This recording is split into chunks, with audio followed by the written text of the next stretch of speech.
ਸ਼੍ਰੋਮਣੀ ਅਕਾਲੀ ਦਲ ਬੜਾ ਕਸੂਤਾ ਫਸ ਗਿਆ ਜੀ ਇਸ ਮੁੱਦੇ ਦੇ ਵਿੱਚ ਸੀਗਾ। ਅਕਾਲੀ ਦਲ ਆ, ਜਿਵੇਂ ਮੈਂ ਪਹਿਲਾਂ ਵੀ ਕਹਿੰਦਾ ਵੀ ਇਹ ਕਿਸਾਨਾਂ ਦੀ ਪਾਰਟੀ ਆ। ਕਿਸਾਨ ਜਿਹੜੀ ਪੇਂਡੂ ਵੋਟ ਆ ਉਹ ਅਕਾਲੀ ਦਲ ਨੂੰ ਪੈਂਦੀ ਆ। ਕਿਸਾਨੀ ਜਿਹੜੀ ਆ ਉਹ ਅਕਾਲੀ ਦਲ ਦੀ ਰੀੜ੍ਹ ਦੀ ਹੱਡੀ ਆ। ਖੁਦ ਵੱਡੇ ਬਾਦਲ ਨੇ, ਛੋਟੇ ਬਾਦਲ ਨੇ ਬਿਆਨ ਦਿੱਤੇ ਜਿਹੜੇ ਅਖਬਾਰਾਂ ਵਿੱਚ ਛਪੇ ਕਿ ਅਸੀਂ ਇਸ ਖੇਤੀ ਆਰਡੀਨੈਂਸ ਦੀ ਸਪੋਰਟ ਕਰਦੇ ਹਾਂ। ਪਰ ਜਦੋਂ ਫਿਰ ਉਹਦਾ ਬਾਅਦ 'ਚ ਪੋਸਟਮਾਰਟਮ ਕੀਤਾ ਗਿਆ ਕਿਸਾਨ ਜਥੇਬੰਦੀਆਂ ਵੱਲੋਂ, ਵਕੀਲਾਂ ਵੱਲੋਂ, ਪੱਤਰਕਾਰਾਂ ਵੱਲੋਂ, ਉਹਦੇ ਵਿੱਚ ਜਿਹੜੀਆਂ ਸਾਰੀਆਂ ਮੱਦਾਂ ਸੀਗੀਆਂ ਮੋਸਟਲੀ ਜਿਹੜੀਆਂ ਕਿਸਾਨ ਵਿਰੋਧੀ। ਸੁਖਬੀਰ ਬਾਦਲ ਹੋਣਾ ਨੇ ਇਹਦੇ ਸਮਝ ਨਹੀਂ ਸੀ ਆ ਰਹੀ ਵੀ ਅਕਾਲੀ ਦਲ ਕੀ ਸਟੈਂਡ ਲਊਗਾ।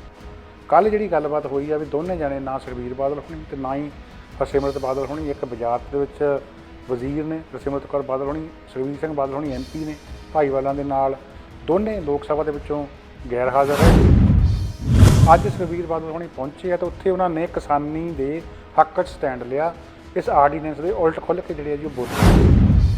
ਸੋ ਇੱਕ ਤਰ੍ਹਾਂ ਦੇ ਨਾਲ ਇਹ ਕਹਿ ਸਕਦੇ ਕਿ ਉਹ ਭਾਈਵਾਲਾਂ ਦੇ ਉਲਟ ਬੋਲੇ ਆ। ਅਤੇ ਉਹ ਬੋਲਣ ਦੇ ਪਿੱਛੇ ਐਵੇਂ ਨਹੀਂ, ਉਹਨਾਂ ਨੇ ਪਹਿਲੇ ਕੋਰ ਕਮੇਟੀ ਦੀ ਮੀਟਿੰਗ ਸੱਦੀ ਹੈ ਚੰਡੀਗੜ੍ਹ ਅਕਾਲੀ ਦਲ ਦੀ। ਉਹਦੇ ਵਿੱਚ ਇਹ ਫੈਸਲਾ ਹੋਇਆ ਕਿ ਹੁਣ ਸਮਾਂ ਉਹ ਆ ਗਿਆ ਵੀ ਜਾਂ ਤਾਂ ਆਪਾਂ ਆਪਣੀ ਰੀੜ੍ਹ ਦੀ ਹੱਡੀ ਬਚਾ ਲਈਏ ਅਤੇ ਜਾਂ ਆਪਾਂ ਸਿਰ ਦਾ ਤਾਜ ਬਚਾ ਲਈਏ। ਮਤਲਬ ਕਿ ਜਾਂ ਤਾਂ ਆਪਾਂ ਆਪਣੀ ਵੋਟ ਬੈਂਕ ਕਿਸਾਨੀ ਬਚਾ ਲਈਏ ਅਤੇ ਜਾਂ ਫਿਰ ਆਪਾਂ ਹੁਣ ਬੀਬਾ ਜੀ ਦੀ ਵਜ਼ੀਰੀ ਬਚਾ ਲਈਏ। ਉੱਥੇ ਫਿਰ ਇਹ ਫੈਸਲਾ ਦੱਸਿਆ ਜਾਂਦਾ ਹੋਇਆ ਵੀ ਵਜ਼ੀਰੀ ਜਾਂਦੀ ਹੈ ਤਾਂ ਜਾਵੇ, ਵੀ ਆਪਣੀ ਜਿੱਥੇ ਹੋਂਦ ਖਤਮ ਹੋ ਗਈ ਆਪਾਂ ਕਿਸੇ ਪਾਸੇ ਦੀ ਨਹੀਂ ਹੈਗੇ, ਅਤੇ ਹੋਂਦੇ ਨਾ ਹੋਈ ਤਾਂ ਵਜ਼ੀਰੀ ਕਾਹਦੇ ਸਿਰ 'ਤੇ ਗਾਂਹ ਨੂੰ ਮਿਲਣੀ ਆ। ਇਸ ਕਰਕੇ ਵਜ਼ੀਰੀ ਜਾਂਦੀ ਹੈ ਤਾਂ ਜਾਵੇ, ਠੋਕ ਕੇ ਸਟੈਂਡ ਲਵੋ। ਉਹ ਸੁਖਬੀਰ ਬਾਦਲ ਹੁਣੀ ਖੁੱਲ੍ਹ ਕੇ ਜੰਮੂ ਕਸ਼ਮੀਰ ਦੇ ਵਿੱਚ ਪੰਜਾਬੀ ਵਾਲੇ ਮਸਲੇ ਦੇ ਉੱਤੇ ਵੀ ਉਲਟ ਬੋਲੇ ਆ ਭਾਜਪਾ ਸਰਕਾਰ ਦੇ, ਅਤੇ ਜਿਹੜੀ ਇਹ ਨੀਤੀ ਹੈਗੀ ਖੇਤੀ ਆਰਡੀਨੈਂਸ ਦਾ ਬਿੱਲ ਹੈਗਾ ਇਹਦੇ ਉਲਟ ਵੀ ਬੋਲੇ ਆ ਕਿ ਆਪਾਂ ਇਸ ਗੱਲ ਨਾਲ ਸਹਿਮਤ ਨਹੀਂ, ਸਾਡੇ ਨਾਲ ਇਹ ਮਸਲਾ ਵਿਚਾਰਿਆ ਨਹੀਂ ਗਿਆ, ਸਾਨੂੰ ਵਿੱਚ ਬਿਠਾਇਆ ਨਹੀਂ ਗਿਆ, ਸਾਨੂੰ ਪੁੱਛਿਆ ਨਹੀਂ ਗਿਆ। ਅਤੇ ਹੁਣ ਕੱਲ੍ਹ ਨੂੰ ਲੱਗਦਾ ਕਿ ਹਰਸਿਮਰਤ ਕੌਰ ਬਾਦਲ ਵੀ ਇਸੇ ਹੀ ਟੋਨ ਦੇ ਵਿੱਚ, ਇਸੇ ਹੀ ਸੁਰ ਦੇ ਵਿੱਚ ਗੱਲ ਕਰਨਗੇ। ਇਹ ਕਿਆ ਸਰਾਈਆਂ ਲਾਈਆਂ ਜਾ ਰਹੀਆਂ ਕਿ ਕੱਲ੍ਹ ਹੀ ਭਾਜਪਾ ਗੱਠਜੋੜ ਜਿਹੜਾ ਟੁੱਟਣ ਦੇ ਕਿਨਾਰੇ। ਜਿਹੜਾ ਕੈਪਟਨ ਸਾਹਿਬ ਜਿਹੜੇ ਕਿ ਝੂਠ ਬੋਲਣ ਦੇ ਮਾਮਲੇ 'ਚ ਫਸੇ ਹੋਏ ਆ, ਕਹਿ ਰਹੇ ਆ ਇਹ ਕਿ ਮੈਂ ਤਾਂ ਜੀ ਖੇਤੀ ਆਰਡੀਨੈਂਸ ਦੇ ਹੱਕ ਦੇ ਵਿੱਚ ਆ, ਸੌਰੀ ਵਿਰੋਧ ਦੇ ਵਿੱਚ, ਮੈਂ ਡਟ ਕੇ ਵਿਰੋਧ ਕੀਤਾ ਆ, ਪਰ ਭਾਜਪਾ ਦੇ ਕੇਂਦਰੀ ਮੰਤਰੀ ਕਹਿੰਦੇ ਵੀ ਗੱਲ ਝੂਠ ਆ। ਇਹ ਸਾਰੀਆਂ ਪਾਰਟੀਆਂ ਮੰਨ ਲਓ ਕਹਿੰਦੀਆਂ ਕਿ ਅਸੀਂ ਕਿਸਾਨਾਂ ਦੇ ਹੱਕ 'ਚ ਹਾਂ। ਤੁਹਾਡੇ ਕਹਿਣ ਅਨੁਸਾਰ ਇਹ ਸਾਰੇ ਦੋਗਲੀਆਂ ਨੀਤੀਆਂ 'ਤੇ ਚੱਲਦੇ ਆ। ਕਿਸਾਨ ਯੂਨੀਅਨ ਜਿਹੜੀਆਂ ਉਹ ਵੀ 20-25 ਉਹ ਆ, ਇੱਕ ਕੋਈ ਆ, ਇੱਕ ਕੋਈ ਆ, ਇੱਕ ਕੋਈ ਆ। ਸਹੀ ਕੌਣ ਆ ਫਿਰ? 15 ਸਤੰਬਰ ਦਿਨ ਮੰਗਲਵਾਰ ਦੋਸਤੋ ਪ੍ਰੋਗਰਾਮ ਲੈ ਕੇ ਹਾਜ਼ਰ ਹਾਂ ਦਾ ਸੋਹਤਾ ਐਂਡ ਸੋਹਤਾ ਸ਼ੋ। ਅੱਜ ਦੇ ਸ਼ੋਅ ਵਿੱਚ ਕੁਝ ਖਾਸ ਗੱਲਾਂ ਬਾਤਾਂ, ਕੁਝ ਖਾਸ ਖਬਰਾਂ ਪੰਜਾਬੀ ਕਮਿਊਨਿਟੀ ਬਾਰੇ। ਪੰਜਾਬੀ ਕਮਿਊਨਿਟੀ ਦੇ ਵਿੱਚ ਕੁਝ ਖਬਰਾਂ ਆ ਰਹੀਆਂ ਕਿ ਸਰੀ ਅਤੇ ਇਹਦੇ ਨੇੜੇ ਤੇੜੇ ਵਾਪਰੇ ਕੁਝ ਹਾਦਸਿਆਂ ਦੇ ਵਿੱਚ ਇੱਕ ਪੰਜਾਬੀ ਨੂੰ ਸਜ਼ਾ ਸੁਣਾਈ ਗਈ ਆ। ਕੀ ਹਾਦਸਾ, ਕੀ ਘਟਨਾ ਸੀ, ਕਿਉਂ ਸਜ਼ਾ ਸੁਣਾਈ ਗਈ ਆ? ਅਤੇ ਇੱਕ ਖਬਰ ਅਮਰੀਕਾ ਤੋਂ ਆ ਰਹੀ ਆ ਕਿ ਉੱਥੇ ਇੱਕ ਪੰਜਾਬੀ ਨੂੰ ਜਿਹਨੇ ਡਿਊਟੀ ਦੇ ਉੱਤੇ ਆਪਣੀ ਜਾਨ ਦੇ ਦਿੱਤੀ ਸੀ, ਉਹਦੇ ਯਾਦ ਦੇ ਵਿੱਚ ਜਾਂ ਉਹਦੇ ਸਨਮਾਨ ਦੇ ਕੁਝ ਵਿੱਚ ਬਹੁਤ ਵੱਡਾ ਕੁਝ ਕਾਰਜ ਕੀਤਾ ਗਿਆ। ਇਹ ਕਾਰਜ ਕੀ ਆ? ਕੁਝ ਖਬਰਾਂ ਭਾਰਤ ਦੀਆਂ, ਕੁਝ ਖਬਰਾਂ ਪੰਜਾਬ ਦੀਆਂ ਲੈ ਕੇ ਹਾਜ਼ਰ ਹਾਂ ਦਾ ਸੋਹਤਾ ਐਂਡ ਸੋਹਤਾ ਸ਼ੋ। ਗੱਲ ਜ਼ਰਾ ਹਟ ਕੇ। ਸਤਿ ਸ਼੍ਰੀ ਅਕਾਲ ਗੁਰਪ੍ਰੀਤ ਸਿੰਘ ਜੀ, ਬਹੁਤ ਬਹੁਤ ਸਵਾਗਤ ਹੈ ਜੀ। ਜੀ ਆਇਆਂ ਨੂੰ। ਸਤਿ ਸ਼੍ਰੀ ਅਕਾਲ ਤੁਹਾਨੂੰ ਅਤੇ ਨਾਲੇ ਦੂਰ ਨੇੜੇ ਬੈਠੇ ਪ੍ਰੋਗਰਾਮ ਦੇਖ ਰਹੇ ਸਾਰੇ ਦਰਸ਼ਕਾਂ ਨੂੰ ਪਿਆਰ ਸਤਿਕਾਰ ਭਰੀ ਸਤਿ ਸ਼੍ਰੀ ਅਕਾਲ। ਹਮੇਸ਼ਾ ਦੀ ਤਰ੍ਹਾਂ ਇੱਕ ਵਾਰ ਫਿਰ ਤੁਹਾਡੀ ਸੇਵਾ 'ਚ ਪ੍ਰੋਗਰਾਮ ਲੈ ਕੇ ਹਾਜ਼ਰ ਹਾਂ ਮਹਿੰਦਰਾ ਜੂਲਰਸ ਦੇ ਸਹਿਯੋਗ ਨਾਲ। ਸਰੀ ਦੇ ਪਾਇਲ ਸੈਂਟਰ ਦੇ ਵਿੱਚ ਗਹਿਣਿਆਂ ਦੀ ਮਸ਼ਹੂਰ ਦੁਕਾਨ ਹੈ ਮਹਿੰਦਰਾ ਜੂਲਰਸ, ਜਿੱਥੇ ਕਿ ਸੋਨੇ, ਚਾਂਦੀ, ਹੀਰਿਆਂ ਦੇ ਗਹਿਣੇ ਨਵੇਂ ਤੋਂ ਨਵੇਂ ਡਿਜ਼ਾਈਨਾਂ ਵਿੱਚ ਅਤੇ ਖਰਾ ਸੋਨਾ ਮਿਲਦਾ ਜੀ। 15% ਡਿਸਕਾਊਂਟ ਇਸ ਵੇਲੇ ਡਾਇਮੰਡ ਜੂਲਰੀ ਦੇ ਉੱਤੇ ਲੈ ਸਕਦੇ ਹੋ। ਇਹਨਾਂ ਦਾ ਸ਼ੋਅਰੂਮ ਅੱਖੀ ਦੇਖਣ ਲਈ ਪਹੁੰਚੋ ਯੂਨਿਟ 332 8128 128 ਸਟਰੀਟ ਸਰੀ। ਅਤੇ ਜੇ ਦੁਨੀਆ ਭਰ 'ਚੋਂ ਕਿਤੇੋਂ ਵੀ WhatsApp 'ਤੇ ਵੀਡੀਓ ਕਾਲ ਕਰਕੇ ਔਨਲਾਈਨ ਗਹਿਣੇ ਦੇਖਣੇ ਅਤੇ ਖਰੀਦਣੇ ਹੋਣ ਤਾਂ ਇਹਨਾਂ ਦਾ ਨੰਬਰ ਸੇਵ ਕਰ ਲਓ 604 916 10 10। ਸਾਡੇ ਦੂਜੇ ਸਪਾਂਸਰ ਨੇ ਫਾਈਬਰਟੈਕ ਸਰੀ, ਵੈਨਕੂਵਰ, ਕਕਿਟਲਮ। 3 ਲੋਕੇਸ਼ਨਾਂ ਨੇ ਜੀ ਇਹਨਾਂ ਦੀਆਂ, ਅਤੇ ਸਮਾਨ ਸਾਰੀ BC ਦੇ ਵਿੱਚ ਡਿਲੀਵਰ ਕਰਦੇ ਆ। ਨਵਾਂ ਘਰ, ਟਾਊਨ ਹਾਊਸ, ਕੋਂਡੋ ਪ੍ਰੋਜੈਕਟ ਜਾਂ ਰੈਨੋਵੇਸ਼ਨ ਲਈ ਪਲੰਬਿੰਗ ਦਾ ਸਾਰਾ ਸਮਾਨ ਚਾਹੀਦਾ ਤਾਂ ਅੱਜ ਹੀ ਪਹੁੰਚੋ ਫਾਈਬਰਟੈਕ ਦੇ ਉੱਤੇ, ਜਿੱਥੇ ਕਿ ਟੂਟੀਆਂ, ਟੱਬ, ਟੋਇਲਟਸ ਨਵੇਂ ਤੋਂ ਨਵੇਂ ਡਿਜ਼ਾਈਨ ਅਤੇ ਆਲਾ ਬ੍ਰਾਂਡਸ ਵਿੱਚ ਮਿਲਦੀਆਂ। ਸਰੀ ਲੋਕੇਸ਼ਨ 8247 130 ਸਟਰੀਟ ਸਰੀ। ਫੋਨ 604 507 2199। ਗੁਰਪ੍ਰੀਤ ਜੀ, ਸਰੀ ਦੇ ਵਿੱਚ ਕਿਸੇ ਪੰਜਾਬੀ ਨੂੰ ਕਤਲ ਦੇ ਕੇਸ ਸਜ਼ਾ ਸੁਣਾਈ ਗਈ, ਕੀ ਮਾਮਲਾ ਸੀ ਅਤੇ ਕਿਹਨੂੰ ਸਜ਼ਾ ਹੋਈ ਜੀ? ਅਸਲ ਦੇ ਵਿੱਚ ਇਹ ਮਾਮਲਾ ਜੀ ਵੈਸਟ ਕਲੋਨੇ ਦਾ ਆ। ਅੱਛਾ ਜੀ। ਇੱਕ ਜੋੜਾ ਜਿਹੜਾ ਕਿ ਲਿਵ ਇਨ ਰਿਲੇਸ਼ਨ ਦੇ ਵਿੱਚ ਰਹਿ ਰਿਹਾ ਸੀਗਾ, ਡੇਟਿੰਗ ਕਰ ਰਿਹਾ ਸੀ ਪਹਿਲਾਂ ਆਪਣੇ ਆਪ ਨੂੰ। ਇੱਕ ਵਿਅਕਤੀ ਤੇਜਵੰਤ ਤੰਦੂ ਜਿਹੜਾ ਕਿ ਪਹਿਲਾਂ ਕਿਤੇ ਵਜੋਂ ਰਿਐਲਟਰ ਹੋਇਆ ਕਰਦਾ ਸੀਗਾ, ਉਮਰ ਉਹਦੀ ਇਸ ਵੇਲੇ 71-72 ਸਾਲ ਆ। ਅਤੇ ਦੂਜੇ ਪਾਸੇ ਰਮਾ ਨਾਂ ਦੀ ਇੱਕ RBC ਦੀ ਬੈਂਕ ਦੇ ਵਿੱਚ ਕੰਮ ਕਰਦੀ ਫਾਈਨੈਂਸ਼ੀਅਲ ਪਲੈਨਰ ਜਿਹੜੀ ਹੈ ਜੀ। ਤੇ ਰਮਾ ਦੀ ਜਿਹੜੀ ਲਾਸ਼ ਹੈਗੀ ਆ ਉਹ ਵੈਸਟ ਕਲੋਨੀ ਦੇ ਇੱਕ ਹੋਟਲ ਦੇ ਵਿੱਚ ਲੱਭੀ ਸੀ, ਖੂਨ ਦੇ ਨਾਲ ਲੱਥਪੱਥ। ਉਸ ਤੋਂ ਬਾਅਦ ਵਿੱਚ ਥੋੜ੍ਹੀ ਚਿਰ ਬਾਅਦ ਜਿਹੜੇ ਤੇਜਵੰਤ ਧੰਜੂ ਨਾਂ ਦੇ ਵਿਅਕਤੀ ਆ ਇਹਨਾਂ ਨੂੰ ਗ੍ਰਿਫਤਾਰ ਕਰ ਲਿਆ ਗਿਆ ਸੀਗਾ। ਮੌਕੇ ਤੋਂ ਕਾਫੀ ਜਿਹੜੇ ਸਬੂਤ ਇਕੱਤਰ ਹੋਏ ਮਿਲ ਗਏ ਸੀਗੇ ਜੀ।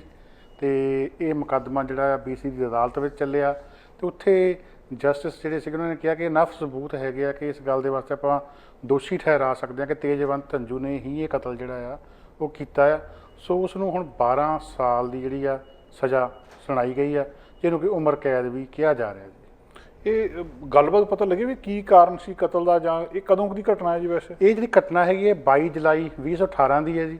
ਤੇ ਇਹਨੂੰ ਡੋਮੈਸਟਿਕ ਵਾਇਲੈਂਸ ਦੇ ਵਜੋਂ ਦੇਖਿਆ ਜਾ ਰਿਹਾ ਜੀ ਕਿ ਕਿਸੇ ਗੱਲੋਂ ਜਿਹੜਾ ਆ ਉਹ ਤਕਰਾਰ ਹੋਇਆ ਤੇ ਉਸ ਤਕਰਾਰ ਦੇ ਦੌਰਾਨ ਸ਼ਾਇਦ ਨਸ਼ੇ ਦੀ ਹਾਲਤ ਦੇ ਵਿੱਚ ਤੇਜਵੰਤ ਧੰਜੂ ਵੱਲੋਂ ਜਿਹੜਾ ਆ, ਜਿਹਦੀ ਕਿ ਉਮਰ ਇਸ ਵੇਲੇ 71-72 ਸਾਲ ਆ, ਰਮਾ 56 ਸਾਲ ਦੀ ਸੀ, ਉਹਦਾ ਜਿਹੜਾ ਆ ਉਹ ਕਤਲ ਕੀਤਾ ਗਿਆ।